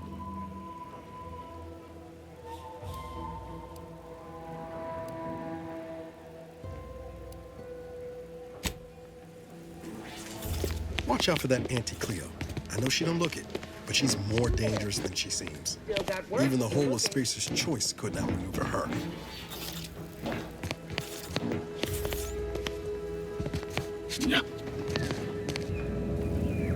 You're here early. I expected you'd be on the receiving end of Milver Street's bluster until close to the end of time. Happy that ain't the case, as I can make use of you. I'm Officer Babylon Carr, head of aggressive acquisitions and persons elimination on Paradise Island. Let no one say I can't be official when circumstances merit. Now, not to say I question the presence of a wayward sightseer in the midst of a war-torn waste, but it might be safer for us both if I knew your purpose.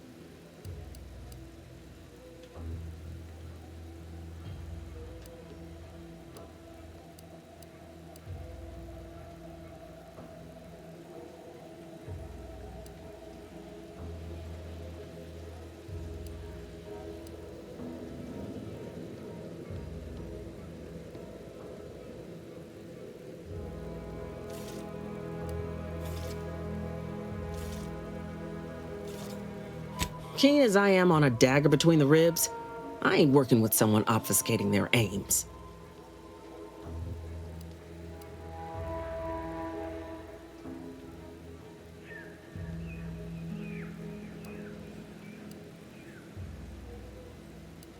Come back when you're less inclined to emulate a back alley canid. You approach, you leave, you approach. For all my attention you've spent, I'm no closer to understanding your aims. Indulge an old gun hand. Explain your presence.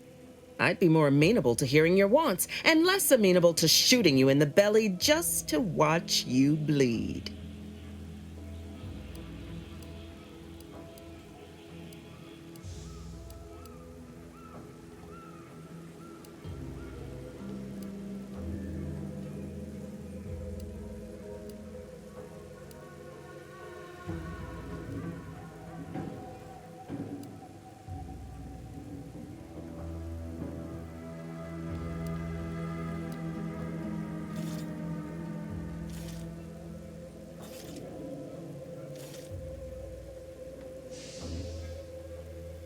The Vox, eh? Bent on bloody self-destruction, I could just have my troops dispatch you, save you the effort. Although if you were keen on continuing to draw breath, perhaps you and I could broker a deal. There are protectorate vitals need bled. You could do the bleeding.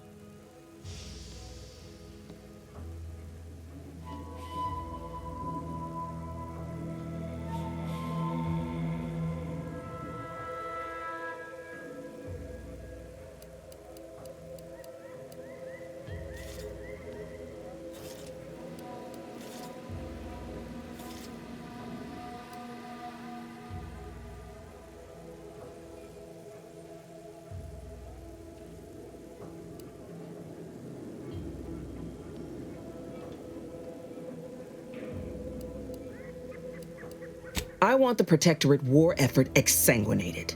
You want into the Vox Relay. You help me, I help you. There's a particular holding we shelled early in the war, name of Euphoria Coast Automech Repair Center. Deserves a raising for the length of its blasted name alone. My scouts report recent Protectorate attempts to bring it back to functioning. I need the place sabotaged, lest Automechs return to aid the Protectorate war effort in droves. Should note, the ministers like to take our working together as a personal affront. Aid me, and I suspect he'll rescind any offer he may have made to you.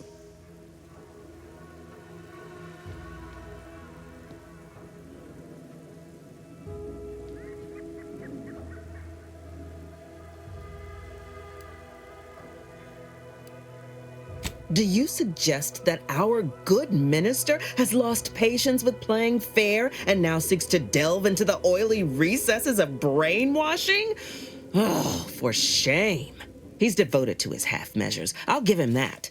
But he wouldn't have to wheedle and connive if he knew directness. Milver Street's grinning manipulation won't earn nothing but more of our own dead. Work with me.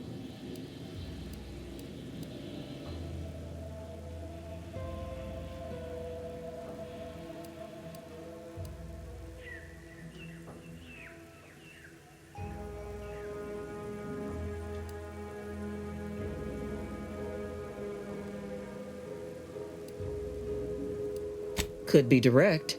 Feign that you're an assistant of some kind, though you'd have to have some know-how regarding engineering. But a simpler path would be paying a visit to the Ministry of Accuracy, liberating some credentials. Yaysayers ain't capable of suspecting a piece of paper.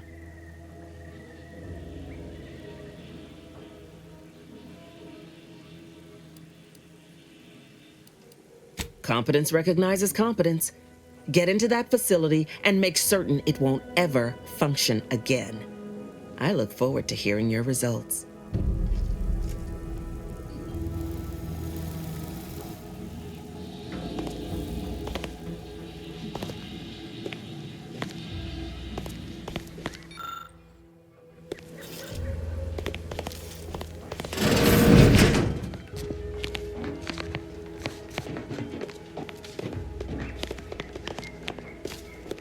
You approach openly, despite your new standing as a minion of Commander Babylon Carr. Speak all you like, you've aligned yourself with the Brute, thereby identifying yourself as one. I shall not forget this anytime soon. Go on, then.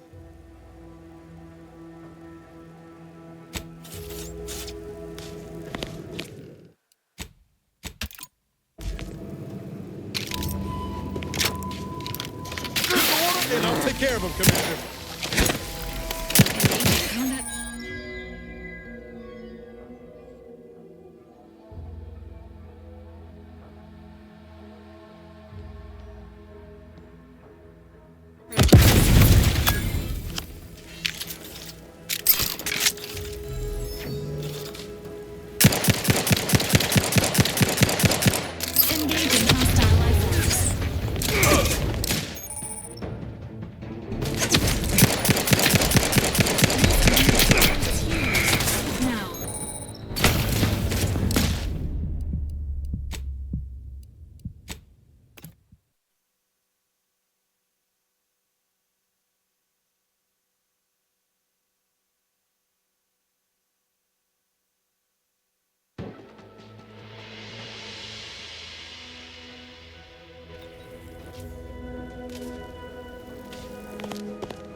Been working at that spot of business we discussed.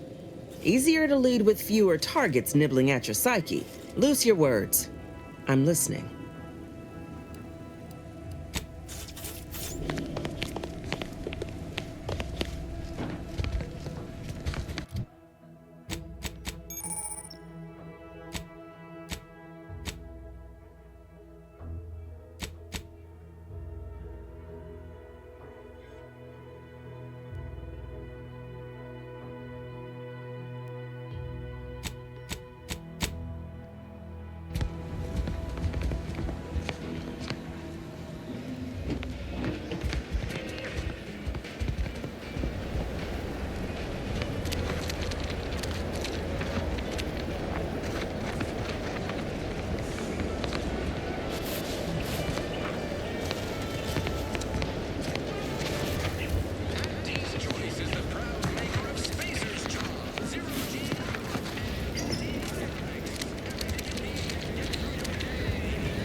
Schedule an appointment if you need to talk to me.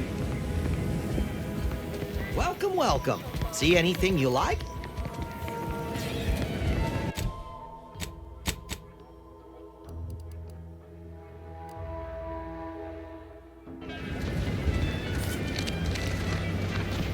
Commander, there is a 98.7% chance that hunting Agent DeVries will require greater amounts of ammunition than you currently possess. Ammunition can be purchased at vending machines or crafted at a workbench using materials like this collection of scrap metal and powder. I can also help you craft items in a pinch when we're out together. Most won't even explode on you.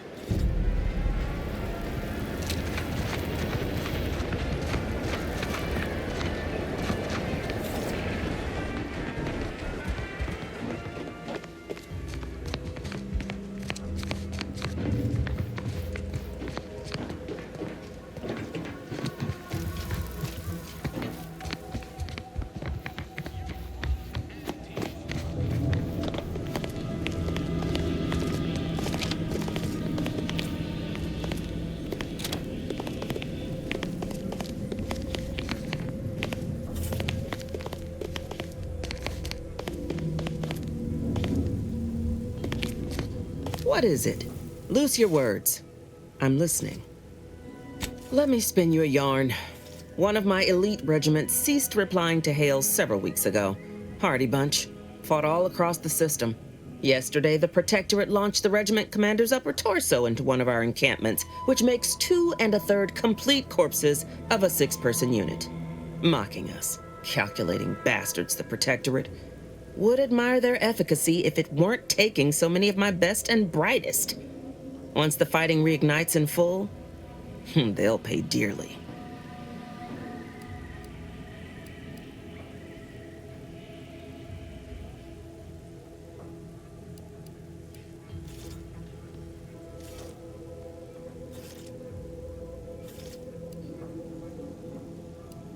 Aye, that they do. Dents morale something fierce. Seems Milver Street is good for something after all. I can almost respect the Protectorate's efficiency, though doing so would be easier while standing on the backs of their capitulating leaders.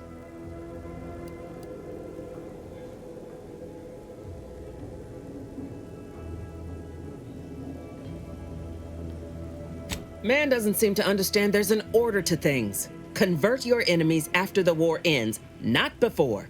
Try too early, you got saboteurs, spies, and the unruly. It's a poor use of our resources, inefficient at best, actively detrimental to our work at worst. And if there's one thing I despise worse than our foes, it's the poor use of resources.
All right, that new game smells wearing off. Let's just get down to business.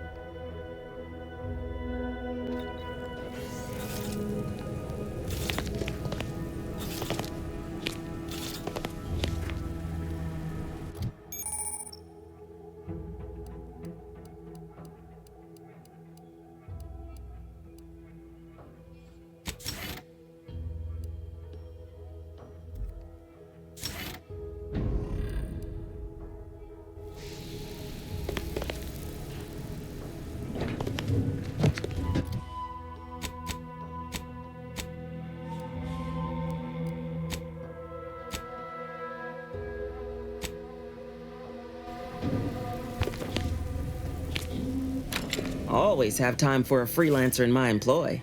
Loose your words. I'm listening.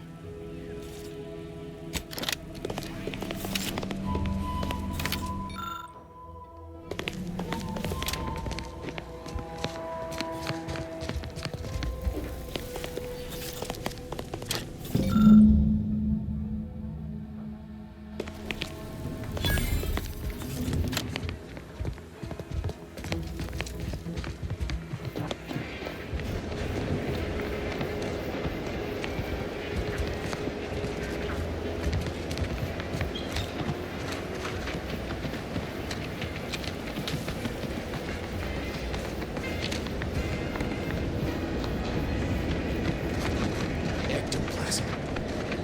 Wait. Nope. Just steroids.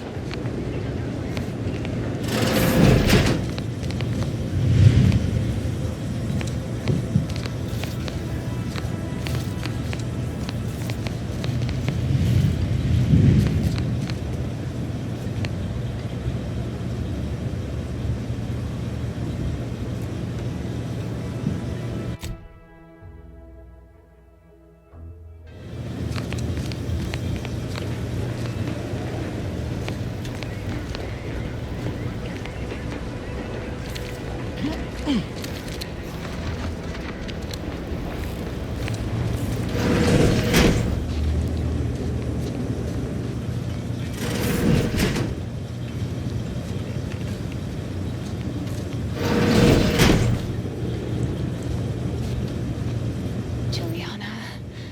Oh, my Juliana. Even though I now rank among the Protectorate's foes, I hoped you would return to me. Every night I would sneak out of Fairfield, despite the danger, desperate to find you. Hoping you would see fit to join your wife. Yet no one has heard from you since you went to the Skycutter facility. Not in 2 weeks. I can only assume the worst. I don't think I can stay in this town any longer. Perhaps if I return to suffer the Protectorate's justice, I shall at least learn what became of you. And if you are gone, I hope I shall be executed. Then at least we shall be together.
you corporate folks do all the hard work instead of letting auto mechanicals do it?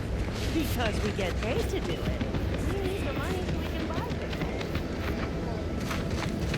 Then once you buy the things you want, why do you keep working?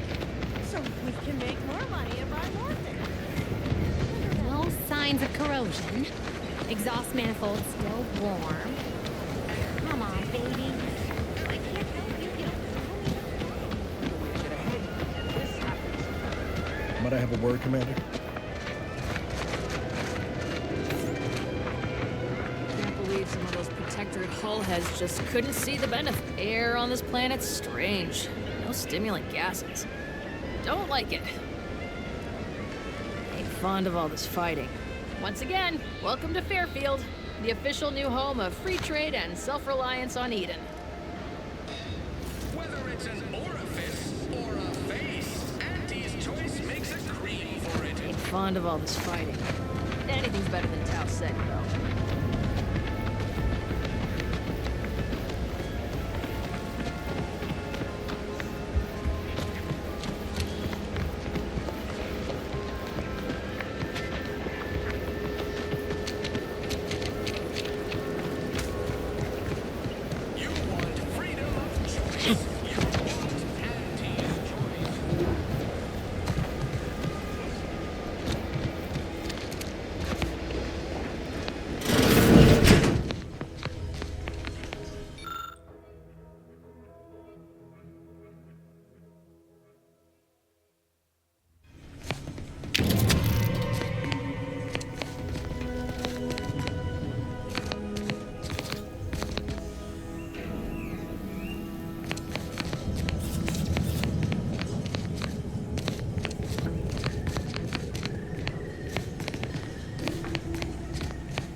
DeVries sure has some chic putting the Earth Directorate symbol on her wall after everything she's done.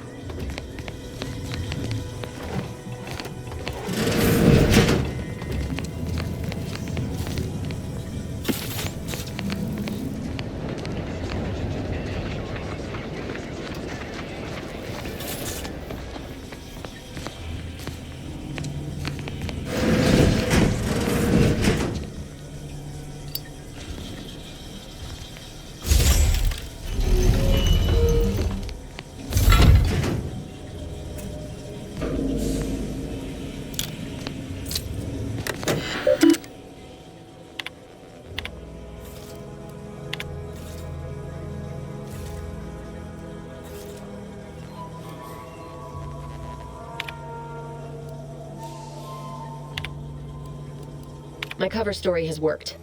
I am safely ensconced at the Vox station, assigned to the lowly Information Input and Retrieval Department. It seems a colony so certain of its absolute control over its subjects can be less than rigorous when it comes to security. I was able to easily widen out a space behind the walls of the main control room to establish my safe room, giving me unfettered access to the communication transfer conduits. I have hacked into their system downstream from the security protocols, so I am able to infiltrate their entire system with them being none the wiser. While I have little doubt as to the success of our mission, trepidation still gnaws at me. Though I cannot say why. Perhaps it is simply the normal mission commencement jitters.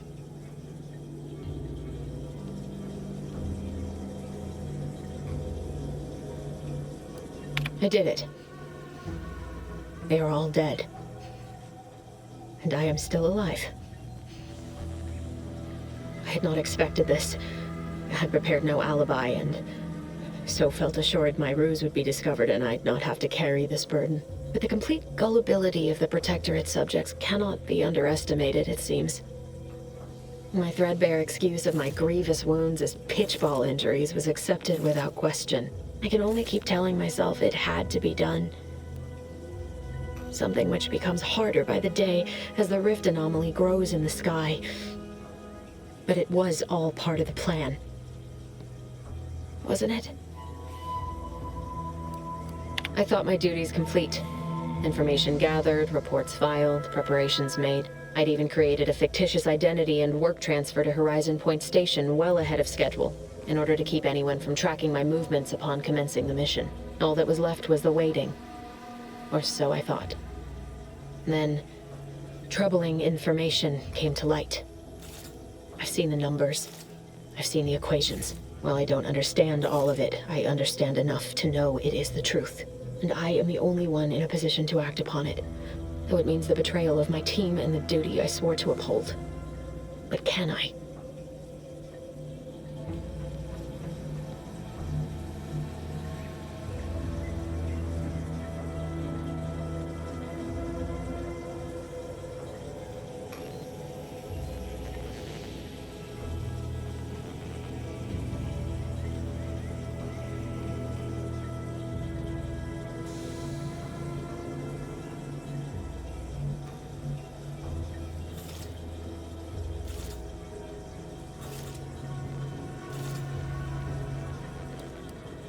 I can't believe this.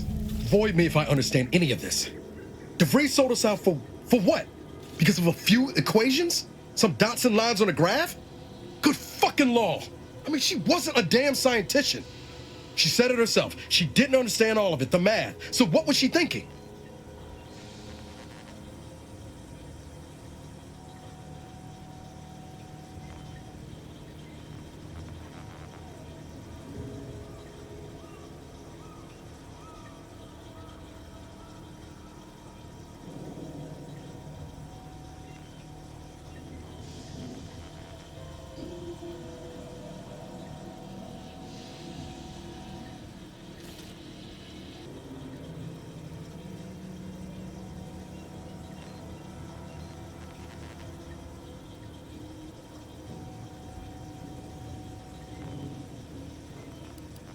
Oh, yeah?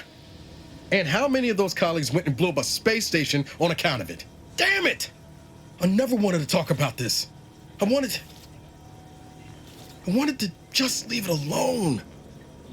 Told myself, no point in dredging up the past. Should have known it wouldn't rest. DeVries may have saved me on Triangula, but I wasn't the only one looked up to her. Lots of the other recruits talked about her too, back at the academy. We all thought she was the pinnacle of what an agent should be. Tough, smart, ain't a job she couldn't get done. And better and faster than everyone else. Inspired all of us.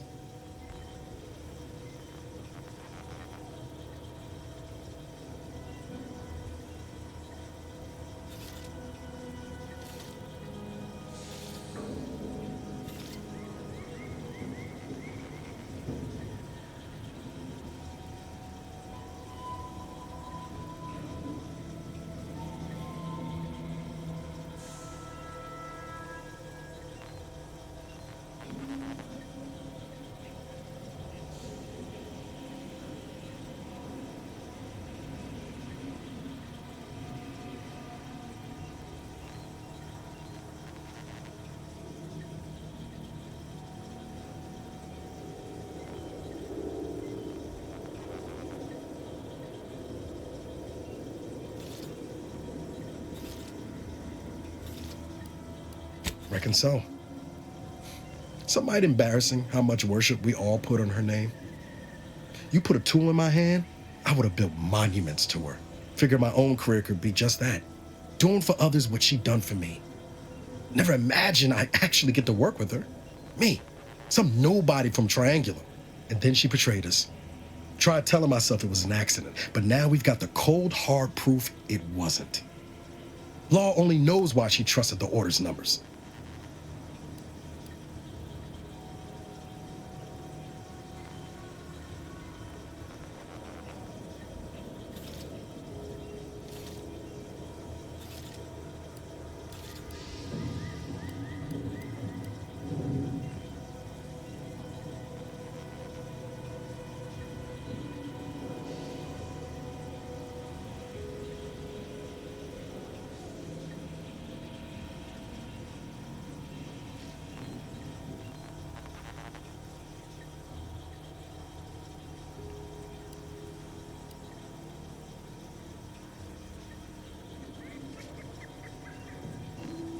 The Order of the Ascent is just another sect of the Order of Scientific Inquiry. The Grand Plan and all that used to be part of the Protectorate before their big falling out. Believe they can predict the future or some such, but nice plan-abiding folks don't kill for the betterment of their cause. I can't believe the Order plotted our murder. But 10 years ago, I would have said the same about DeVries. I mean, she always struck me as so pragmatic, real sensible-like. Never figured she'd go all in on predictions from a bunch of monks.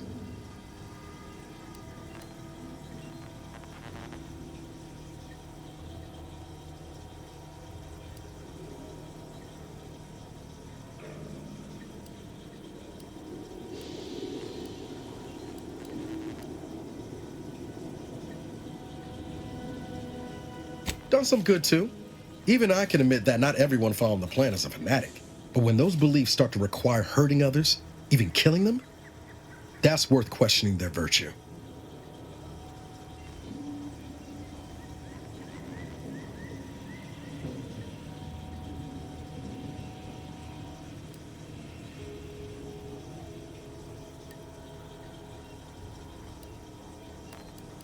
No, didn't even know DeVries was alive until she brought the satellite down. Until then, what kept me going was mostly training and stubbornness. And Val. But to your point, holding someone who's wronged you accountable for their actions ain't an act of vengeance. Some might call it justice.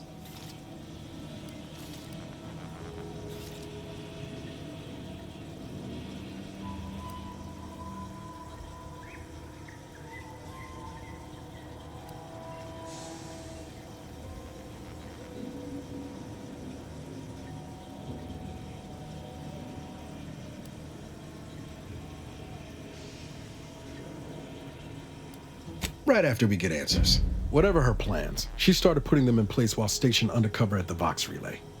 Our next point of order ought to be getting in there. Reckon there's got to be someone on the island who can help us with that. Let's keep asking around. Friendly like.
Hostile wildlife. Familial classification of Raptidon. Detected ahead. I swear that wasn't planned.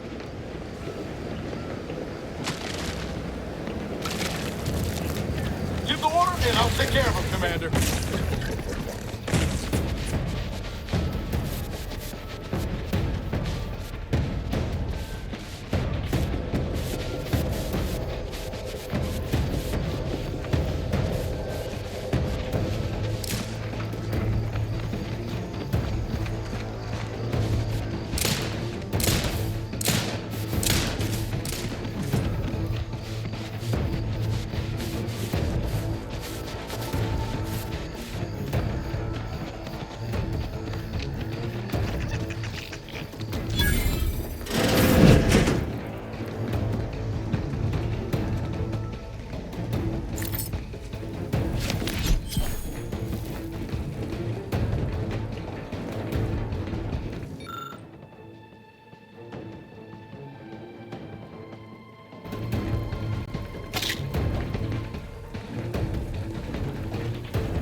Emergency protocol syringes primed.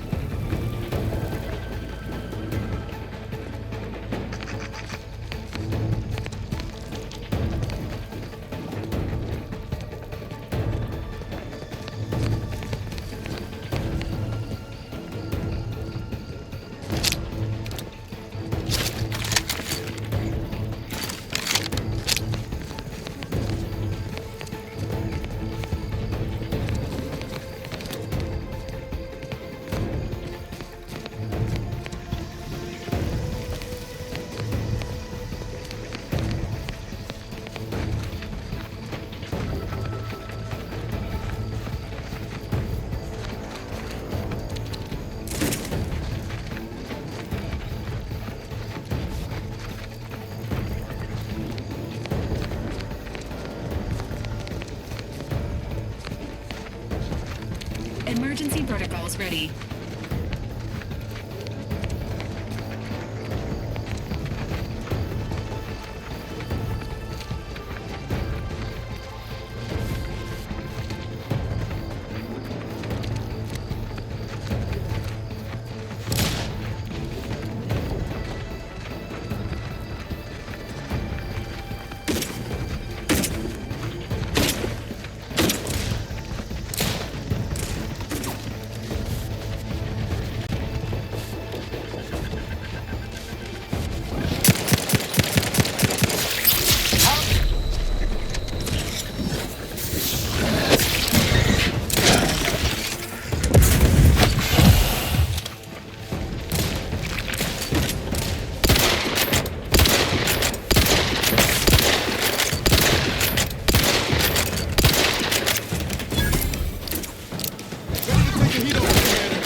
Let me know when you need a distraction.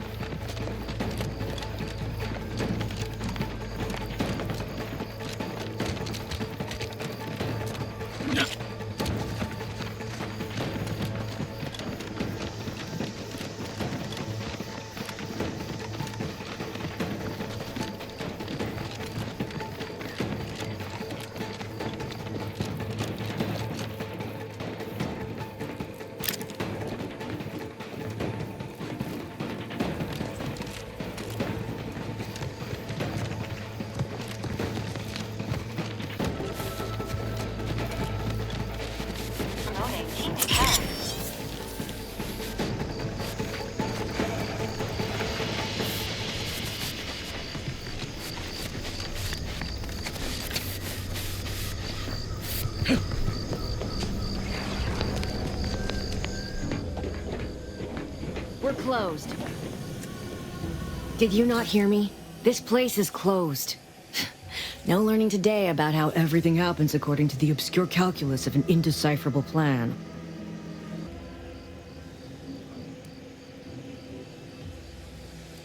Obviously, as the result of the obscure calculus of an indecipherable plan. I don't know. I'm no scientician.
Welcome back to my chapel of fear and futility.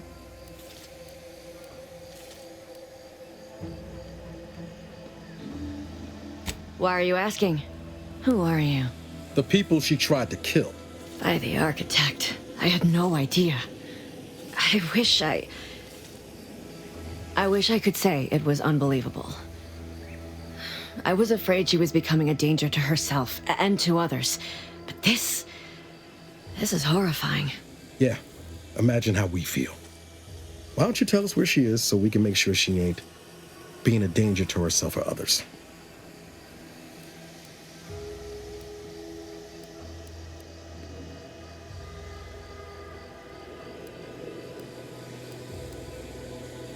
And how are you going to do that? That ain't something you ought to be concerning yourself about. If you think I'm going to help you do what I think you're talking about, you are deluded.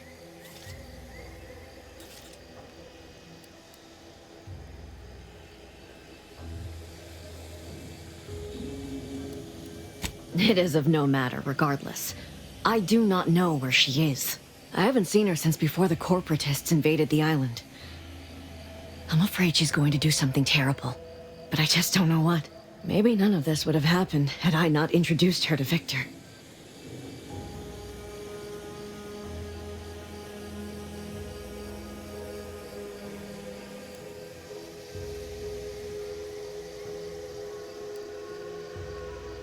How did...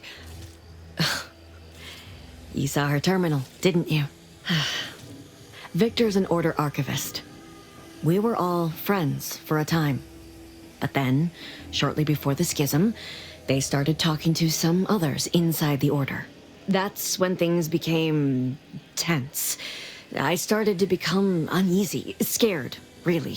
She kept getting angrier with the Order the more she worked with Victor and her other contacts. On top of everything else, it became just too much for me.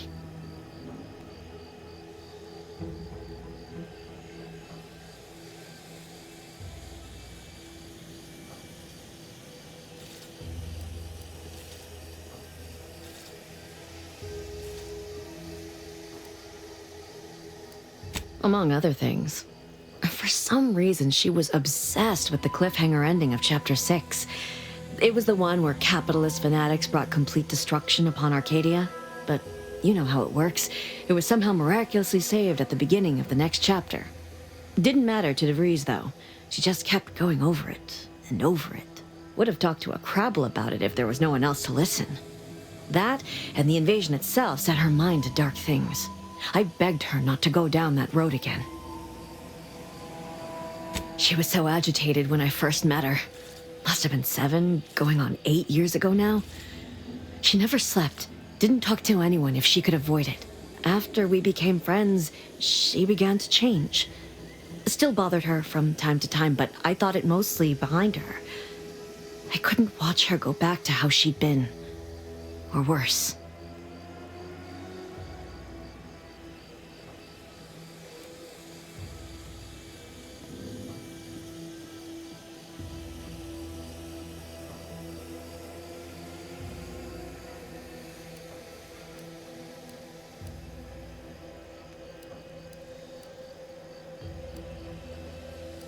We became friends when she... well, she saved me. I'd said something without thinking. Must have been distracted. We all know to watch every last word we say.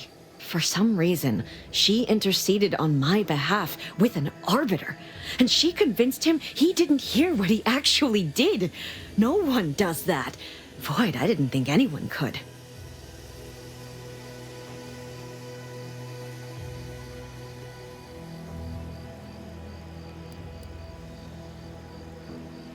We all were, originally, before the schism.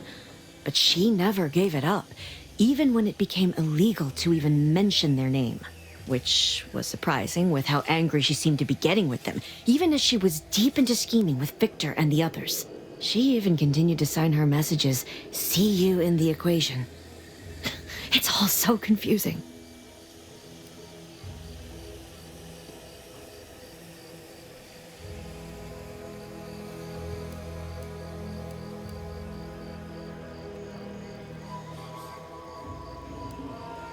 She ain't the only one. It's difficult to explain. She spoke about things in unfamiliar ways. I felt her words to be freeing, at first. But slowly, I began to feel unmoored, doubting everything I ever knew. She said learning the truth of things was worth it. But now I question whether her truth was just more of her penchant to sow chaos, no matter who may be caught in her schemes. Some days I wish I'd never listened to her at all. Others, I can't help but miss her. Even with everything. Know a little something about that, too.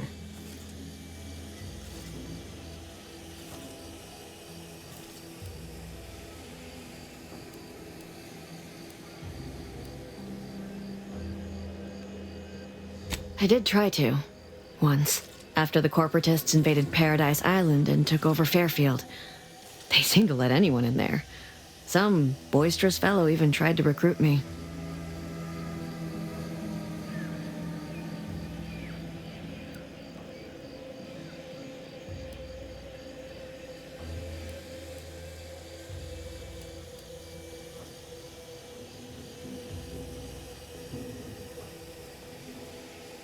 Yes, and I am shamed to admit it. Though if she hadn't wanted me to, she wouldn't have told me the code. Same one she used for everything.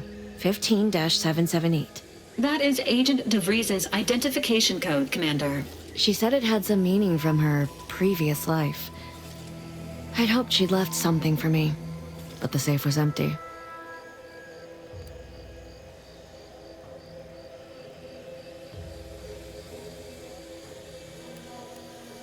What do you mean? It was where she worked, one of the Protectorate's communications hubs. She didn't speak of it much, at least to me. She may have spoken to Victor about it.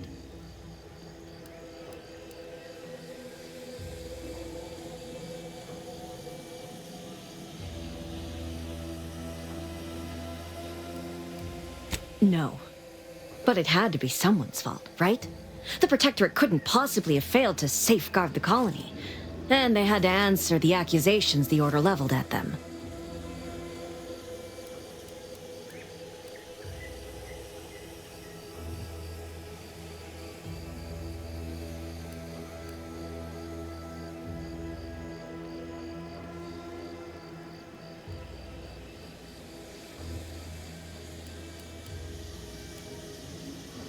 I know I've no right to ask this of you, but when you find her, Please, remind her of who she used to be. She's unwell, but I know there's still hope for her.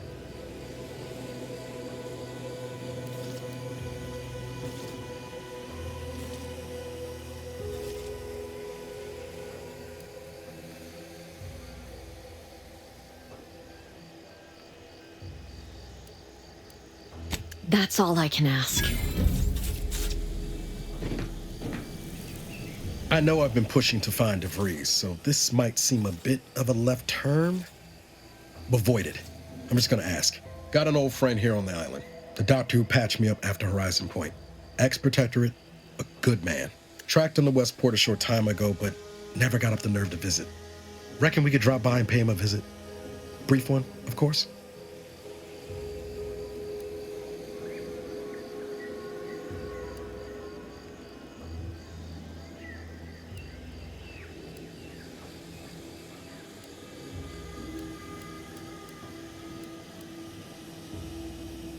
I had some bad years on my own. Now with you here being part of a team, this might sound a mite soppy, but I feel like I could be a proper agent again. That starts with writing accounts. This friend of mine, Zebulon Tran, I let him down. And I've been chewing on that live wire for a while. Too long, maybe.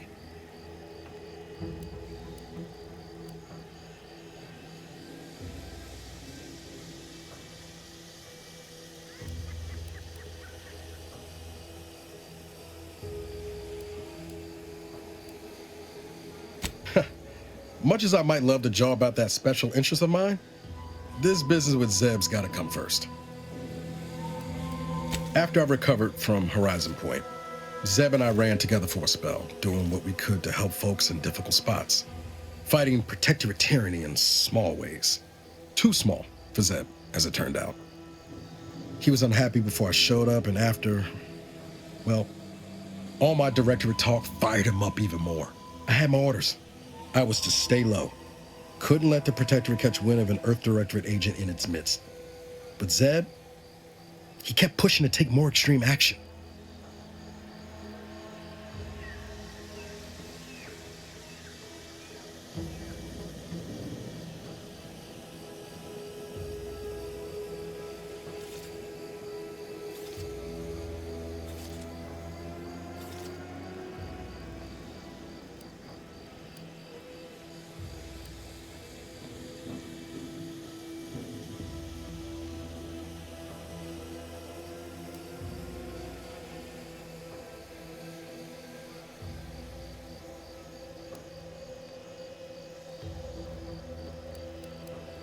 I agree. But the problem with burning down a system is finding ways out for all the innocent folk trapped inside it. That wasn't the goal anyway. Just helping out where we could.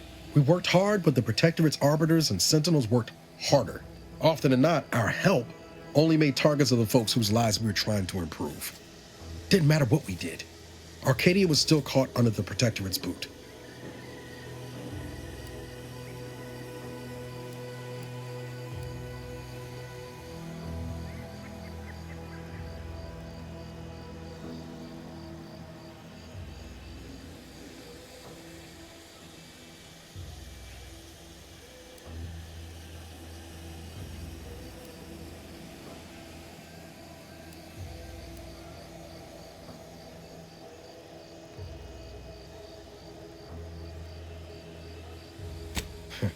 Guess some of what you said way back when stuck. All that talk about putting people first. Figured that's what I was doing. Putting a stop to all the pain I was causing. Anyway, things weren't good. Zeb and I couldn't find the rhythm we had before. We were arguing every day.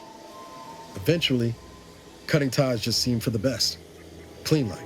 Only later I learned Zeb hadn't given up the struggle like I assumed he would. He got to stay in mental refreshment for his trouble. That's the last I heard of him, till recent.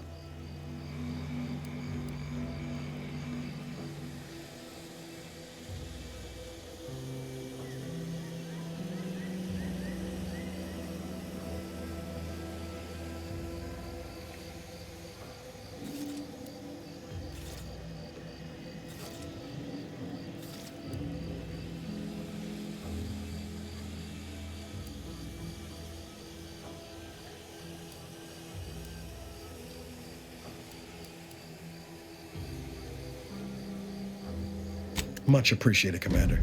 Promise, I won't be making a habit of pulling skeletons out of my closet. Westport's on the east side of the island. I tracked Zeb to somewhere on its outskirts, but never got up the nerve to visit before now. We ought to start there.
Feels good to be back in the saddle, don't it, Val?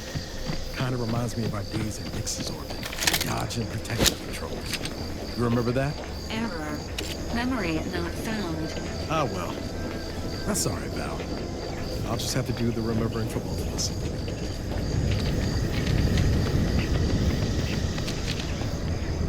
This stretch runs between Fairfield and the Eastern Forward Operating Base.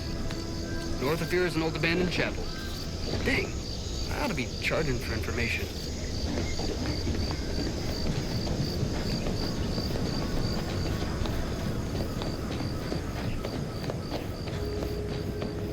Careful, friend.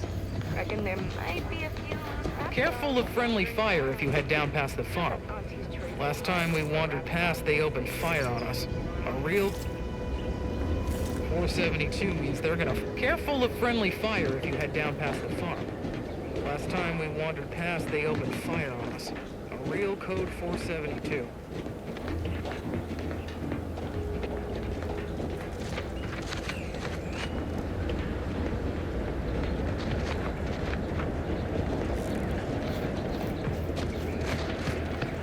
Scout, report.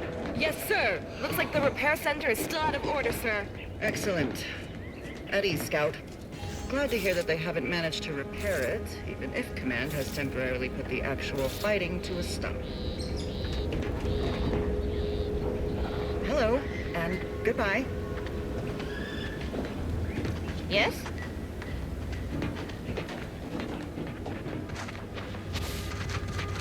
No.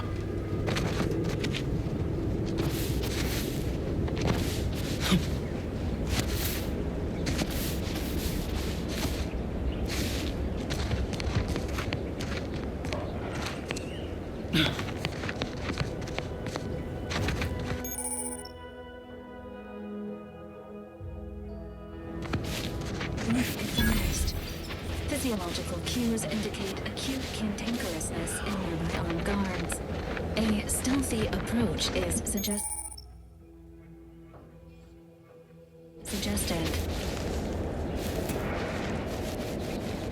Alert. Hostiles.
All clear.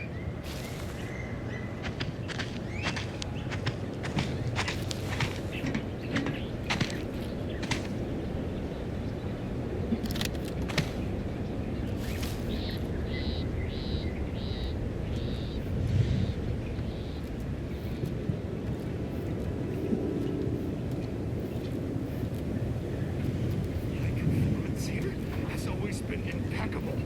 Impeccable!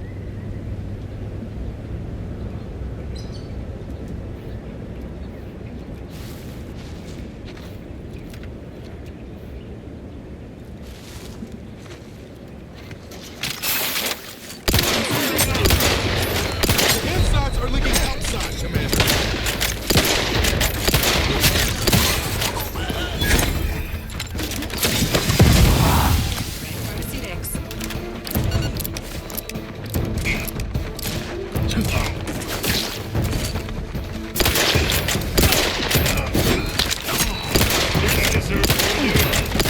Ready to waste on your command.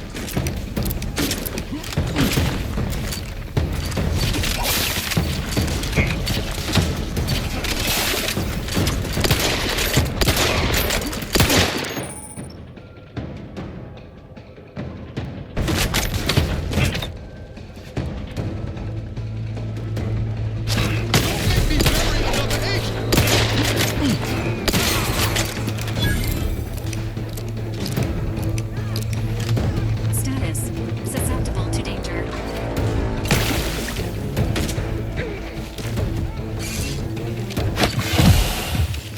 Standing by with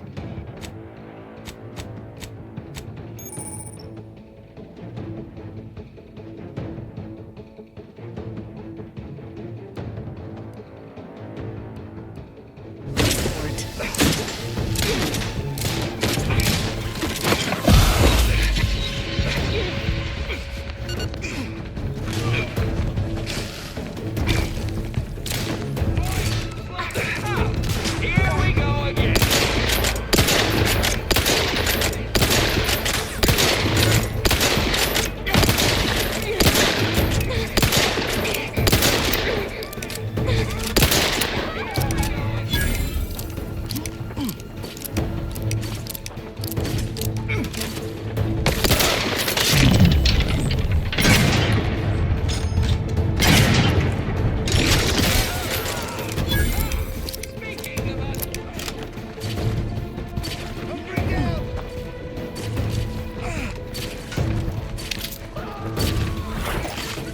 status susceptible to danger.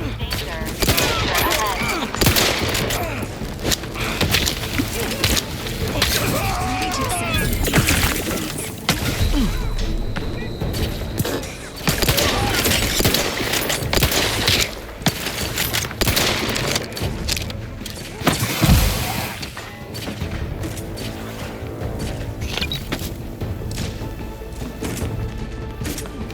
Not getting up without help,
on all my action items.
remain unaccountable for their actions, find me in the renovated grain silo.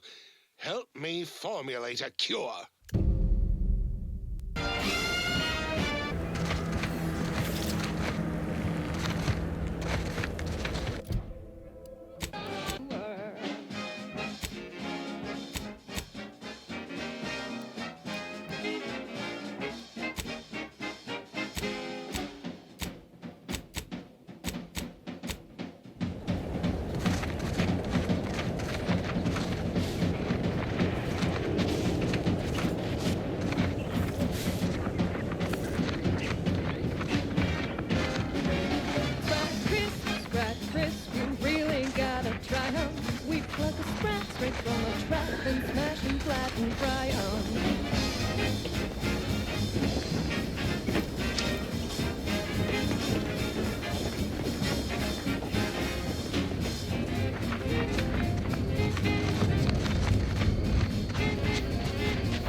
Ready to waste it.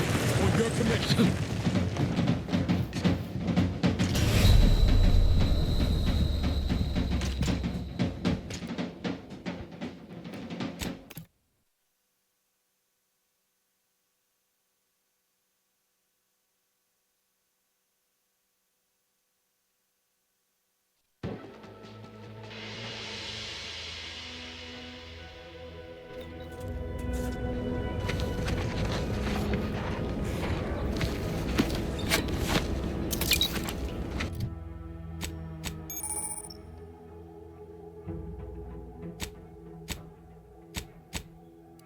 Trapped inside the research lab at the former site of the Eden's Bounty Agri-Center.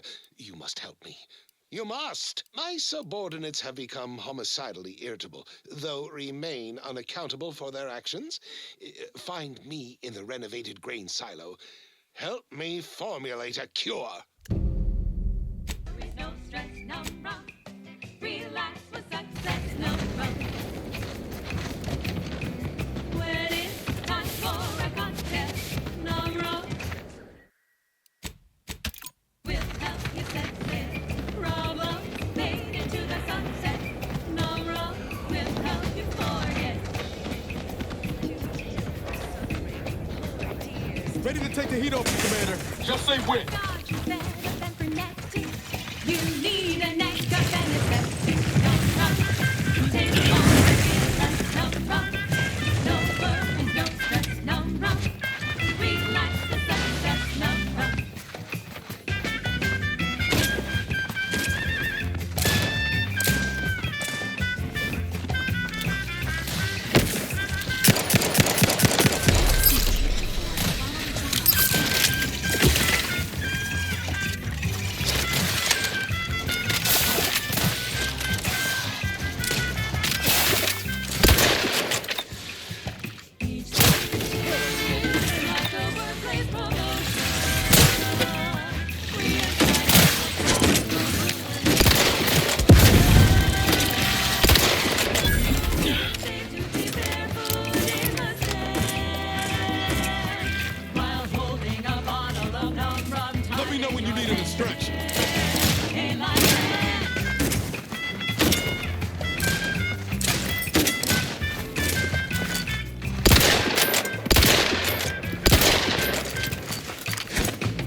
Broadcast broadcasting for strangers Your across Valerie Arcadia. unit requires This is free Arcadia.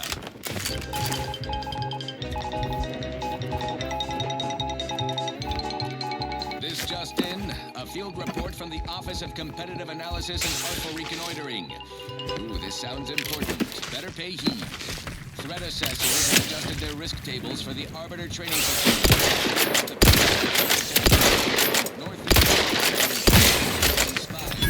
Although only a skeleton crew remains, the facility's auto-mechanical defenses remain operational and quite lethal. Approach at your own risk. And only if your supervisor can readily replace you upon your likely demise. Well, you heard it here.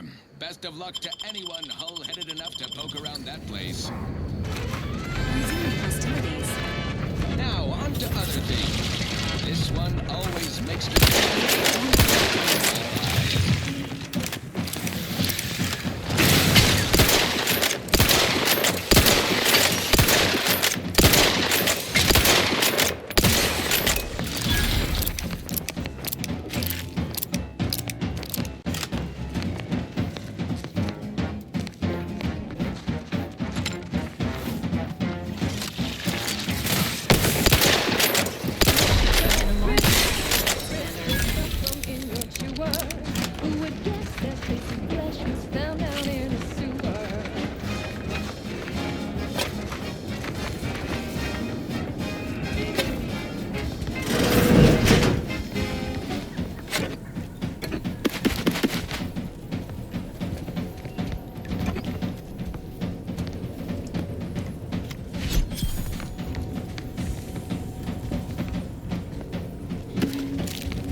Crisp, 1000% germ free.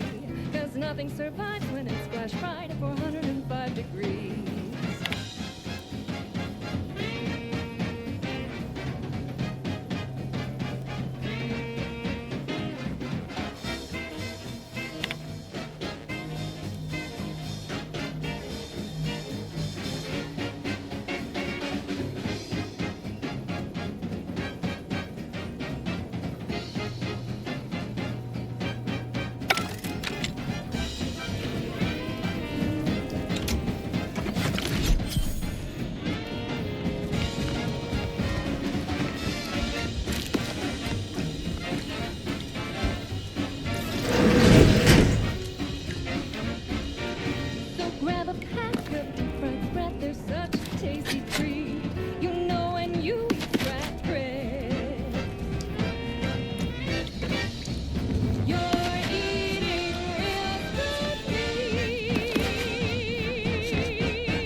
You simply can't live without.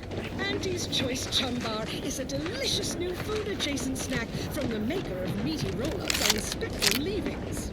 The Chum Bar is made from the finest coagulated slurry of both and byproducts. Including but not limited to pork entrails, sprat organs, salt tuna skin, nanner peels, and tobaccorn husks for the perfect combination of crunchy and chewy. Try it today. And buy an extra bar to share with a chum. Yes, well, enough of that, I suppose. Now for something a little different, tonally, if not thematically. She's just the best choice. It's Auntie's Choice.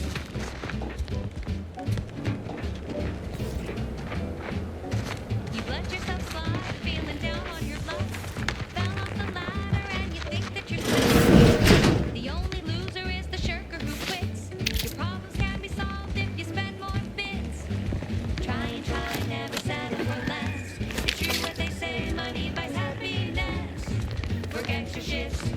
can sleep later. We've got the goods to make you better than nature. Auntie is the best choice. Bringing betterment to keep us content. Auntie is the best choice. The products testing to do, these cheaper prices for you. Auntie is the best choice. Feel the benefits of spending your bits. She's just the best choice. It's Auntie's choice.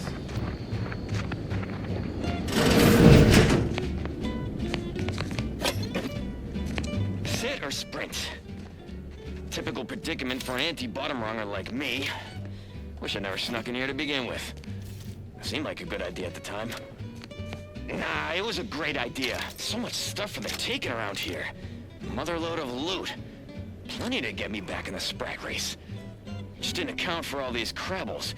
Real fly in the old ointment. I could just sit tight, live lean off all these supplies, hunt the crabble skedaddle, or maybe open the door and bolt. Seems like a good idea. Nah, it's a great idea. Try and try, never settle for less. It's true what they say, money buys happiness. Work extra shifts, you can sleep later. We've got the goods to make you better than nature. Auntie is the best choice. Bringing betterment to keep us content. Auntie is the best choice. No product testing to do, these cheaper prices for you. Auntie is the best choice. Feel the benefits of spending your bits. She's just the best choice. Looks like the place. Oh, I haven't felt this high-strung since Rising Point. Something's here.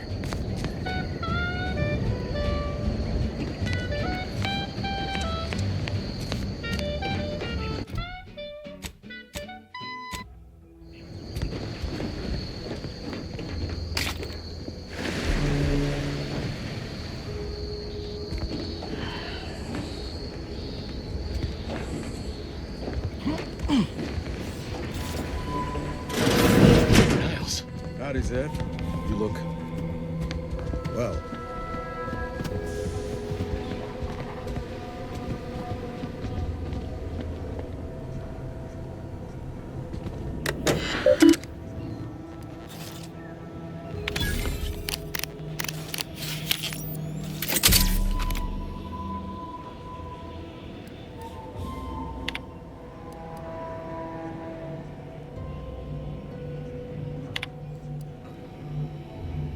Always put your hands on other people's things. Has my mind been set upon by shadows? I thought you dead. Can't imagine why you think that. I've only been gone 4 years. Oh, back from your little saunter then, are you?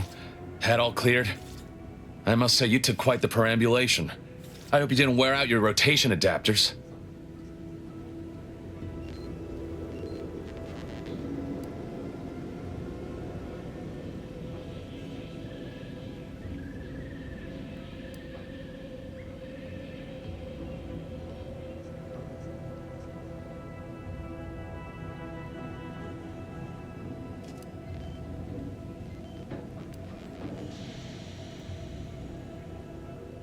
I didn't know. Didn't realize you would... What else was I to think? You disappeared. Sent no word. Death was the best I could have hoped for you, given the alternatives. Let's not mince words. You ran from the cause. I stayed, and suffered for it. Now you turn up with this stranger. And who precisely are you? Another Earth Directorate cast-off?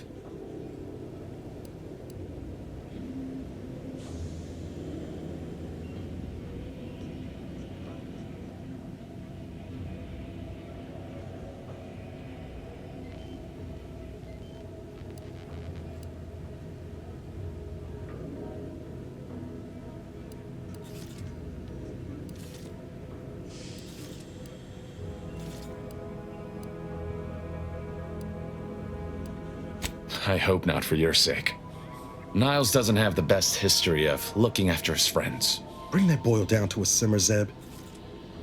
This is my commander, one who was with me at Horizon Point. Ah, yes.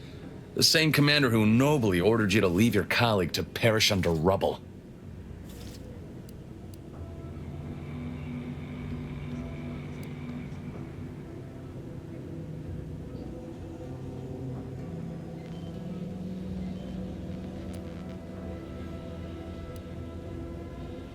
I know it, Commander. We all did the best we could on that mission. Perhaps my words were too pointed. It is difficult to erase the memory of how Niles came to me, half torn up, on the border between life and death. But that was years ago. So, you are keeping company these days. Just not mine.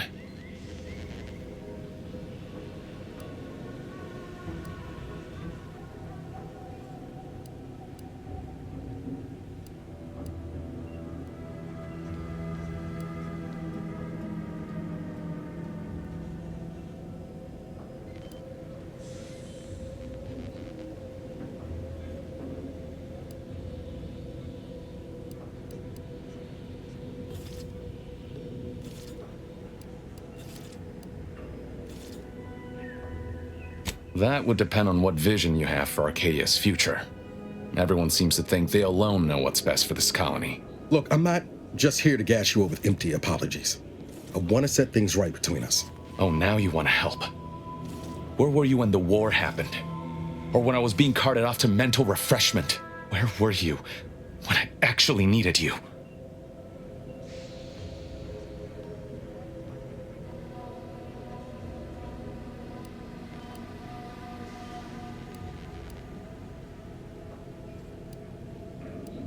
I know I let you down before, but give me a chance to earn back your trust. There must be something I can lend you a hand with.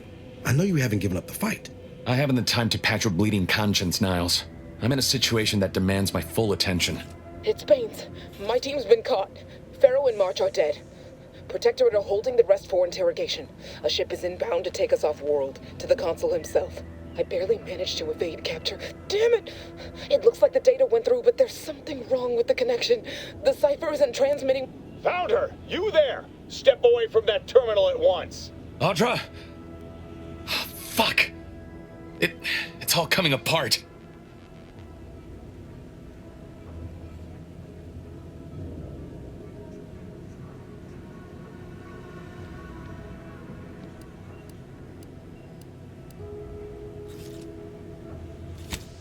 That was one of my operatives. I organized a mission to infiltrate the Vox to acquire valuable intelligence. But obviously, something's gone wrong. Without that cipher, the intelligence is worthless. But I'm more concerned about my people at the moment. If you're sincere in your desire to help, prove it. Rescue my friends before that ship departs with them on board. Please.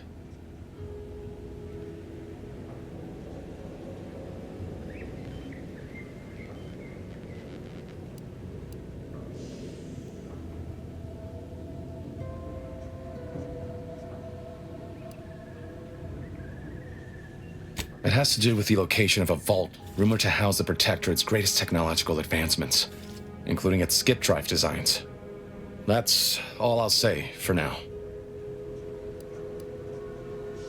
I am. Without question. Okay. If they're sending a ship, that means my people are being held on the Vox's landing pad. Use my call sign so they'll know you for an ally. I'm certain Niles remembers it. And do exercise discretion, as well as caution. The guards at the Vox won't hesitate to fire upon you, should you be discovered. Not to worry. This is exactly the sort of thing we're trained to handle. Yes, but the uniform doesn't stop bullets, as I'm sure you recall. Good thing we know a doctor then.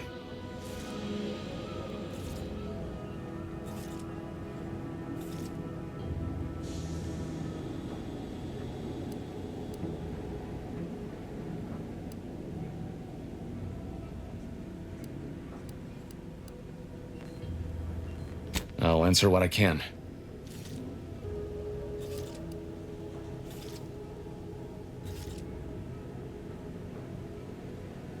If you must know, it was my sister. A neighbor reported her for some misconduct and she was taken to be refreshed. I never heard what her alleged crime was meant to be. The woman who returned was nigh unrecognizable. The injustice of it rattled me. And once I began to look into what had happened, the more discomfort I felt. Then I met Niles. He told me the truth about other colonies. Made Arcadia feel so small, claustrophobic, repressive. And my smoldering resentments became a full conflagration.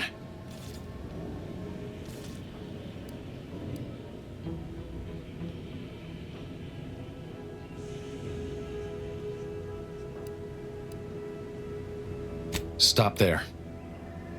I know what you would ask, but I've done my best to put that unpleasant experience behind me.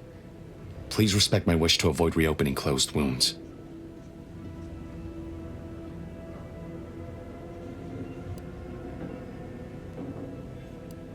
The Crabbles? They keep people away who might otherwise stumble into my operation here. I feel kindly toward them.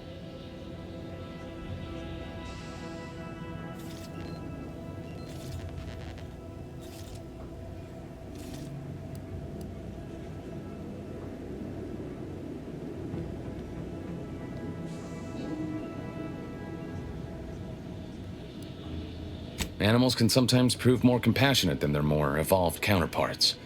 I afford the Crabbles their space, and they afford me mine. Ah, of course. Hogarth and his unfortunate charges would be top of mind if you've explored the nearby settlement. I sympathize with the plight of those in Westport. They want nothing to do with me, of course, or anyone outside the Sovereign's grace, which has been to my benefit. I do believe that one day, the truth of the Protector's iniquity will be too obvious to ignore. But for now, not even a crowbar could pry open all those shut eyes.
Injuries detected. Please seek medical assistance prior to loss of consciousness. How may this unit assist you, Commander?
Take care of him, Commander.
Ready to waste him. On your command.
One day, I know you'll be mine. Someday, perhaps I'll own two.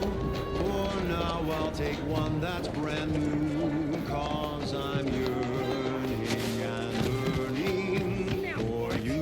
Give the order and I'll take care of him, Commander. Oh, you took me.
Careful, friend. This stretch runs between Fairfield and the Eastern Forward Operating Base.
I've been yearning and yearning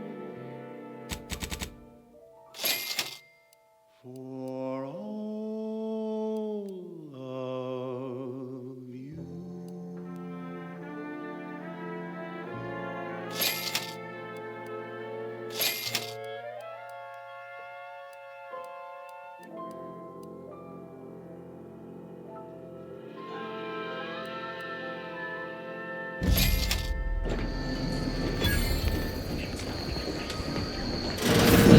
Big Game Hunter. We go bug hunting on the Elysium moon of Dorado. I'm Pierce Huntley, VP of Xenobiological Exploitation. For the past fiscal year, I've been on a profit safari across the Arcadia system, helping everyone from lower management to members of the board tap into each planet's zoological equity. Every episode, I focus on a different species to tell you the risks. Watch out for its tusks! The rewards. Don't see a Raptidon venom sac like that every day. And what each animal brings to the table. Auntie Cleo says the universe is full of things that want to kill you. But what doesn't kill you boosts your net worth. This is Big Game Hunter. Brought to you by Auntie's Choice Liftoff Laxative. And every washroom mission with a successful splashdown.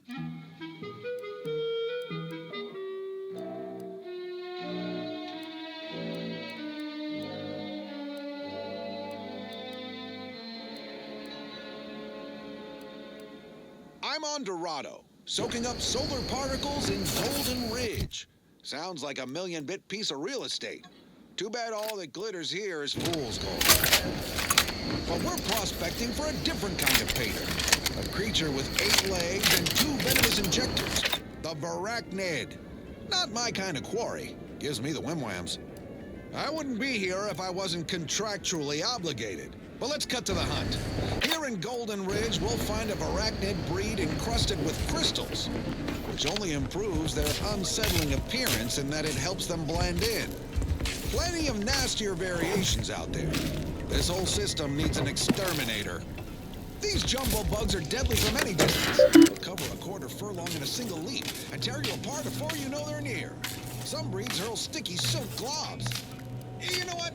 No need to track one of these spiders down. Listeners get the gist. Oh, security team spotted one nearby. Great. Guess we better have a look. Little fuckers, get it up behind me! It's on me! It's a swarm! They're everywhere! Burn them! Burn them with plasma! The best way to deal with swarms is plasma grenades. Burn the whole colony in one fiery swoop. And don't underestimate traps. Arachnids don't have the gray to skitter around them. Stick with quick loaders. While you're swapping ammo, the spiders might already be on top of you. Nastiest case scenario. Let's just move on to the spoils, shall we? A arachnid's only premium part is its sucker. Hideous, but handy in all sorts of crafting recipes. Certainly more Pulverizing them suffice? No, I couldn't liquefy them. Apply heat and congeal them into kibble no beast could resist. Oh, Ethel, darling, you're a genius. Approach with less haste next time, won't you? Copernicus may be tame, but he still doesn't take kindly to being startled. More quality broadcasting coming right up. This one goes out to all those aspiring to climb the rungs of... You don't know? But I thought everyone in Fairfield knew of... Oh, right. I see what you're trying to do. This is top secret. We must speak in riddles to safeguard our findings, yes? Should I use code names too? The subterfuge is so exciting. Thank the law you knew to enforce protocol, lest I blabber corporate secrets to the wrong person. No, wait. You're not one of Auntie's choice. I saw my opportunity, and I took it. I said, Auntie, a moment of your time. Have you any tips for a bottom runner who's lost on the climb? See, I tried my best to urge her because I rose before the merger. Let's make some choice. So all full of confidence, I asked her, how do I find success in Auntie's choice? Aren't you a sly one? You'd make quite the spy. You aren't one, are you? Ah, good. Wouldn't want to give too much away to the wrong person. I am Ethel Tinsley, chimeric scientist. I'm responsible for taming this delightful raptidon here. He will protect our fair town from his feral brethren in the wilds. Theoretically, Officer Carr has been in a state waiting for me to train the raptidons to, maul on command. It's rather pressing, and alas, one scientist turned tamer can only do so much. One might say I'm perhaps a bit on edge. Folk here have grown weary, shall we say, with the war effort, and with avoiding Carr and the minister's would-be fisticuffs.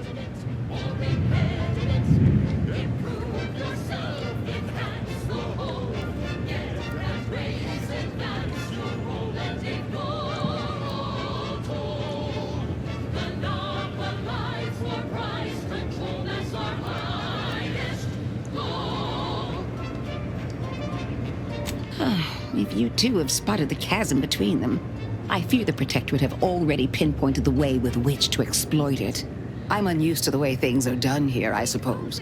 The Protectorate leadership never behaved in such a manner. With a fresh new cannon, surefire sales pitch. Now our underlings are grinning, and upper rungers are winning. So shortly, you and I... The fact is that those two never got along particularly well, even under the best of circumstances. One wishes to woo Protectorate subjects to our ranks. The other wishes to secure a decisive victory with weaponry and technology. As for which approach is best, I wish I knew.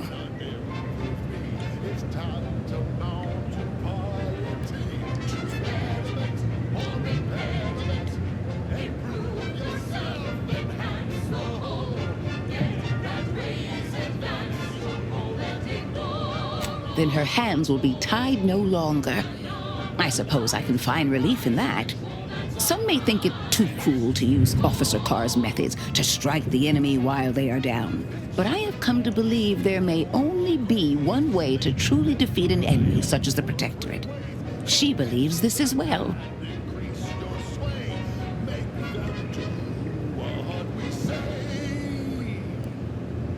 I saw time for one more lesson, so I shot her one last question.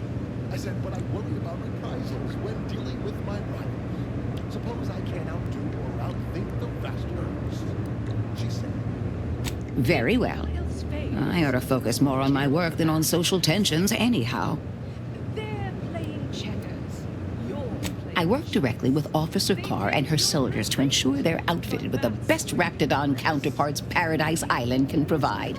In theory, they'll be trusted to guard our most precious assets, including our leadership. For now, they deter encroachment from wild Raptidons.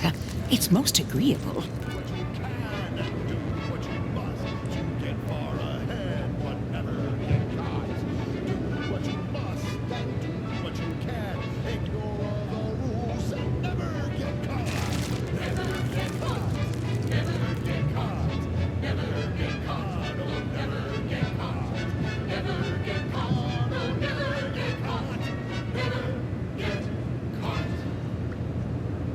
my corporate seal had been revived. Soon enough, the lift arrived. Our time had come to an end. Auntie quickly penned an invoice for her time. And smiling, she said, This is how you climb. There's no such thing as free advice, dear.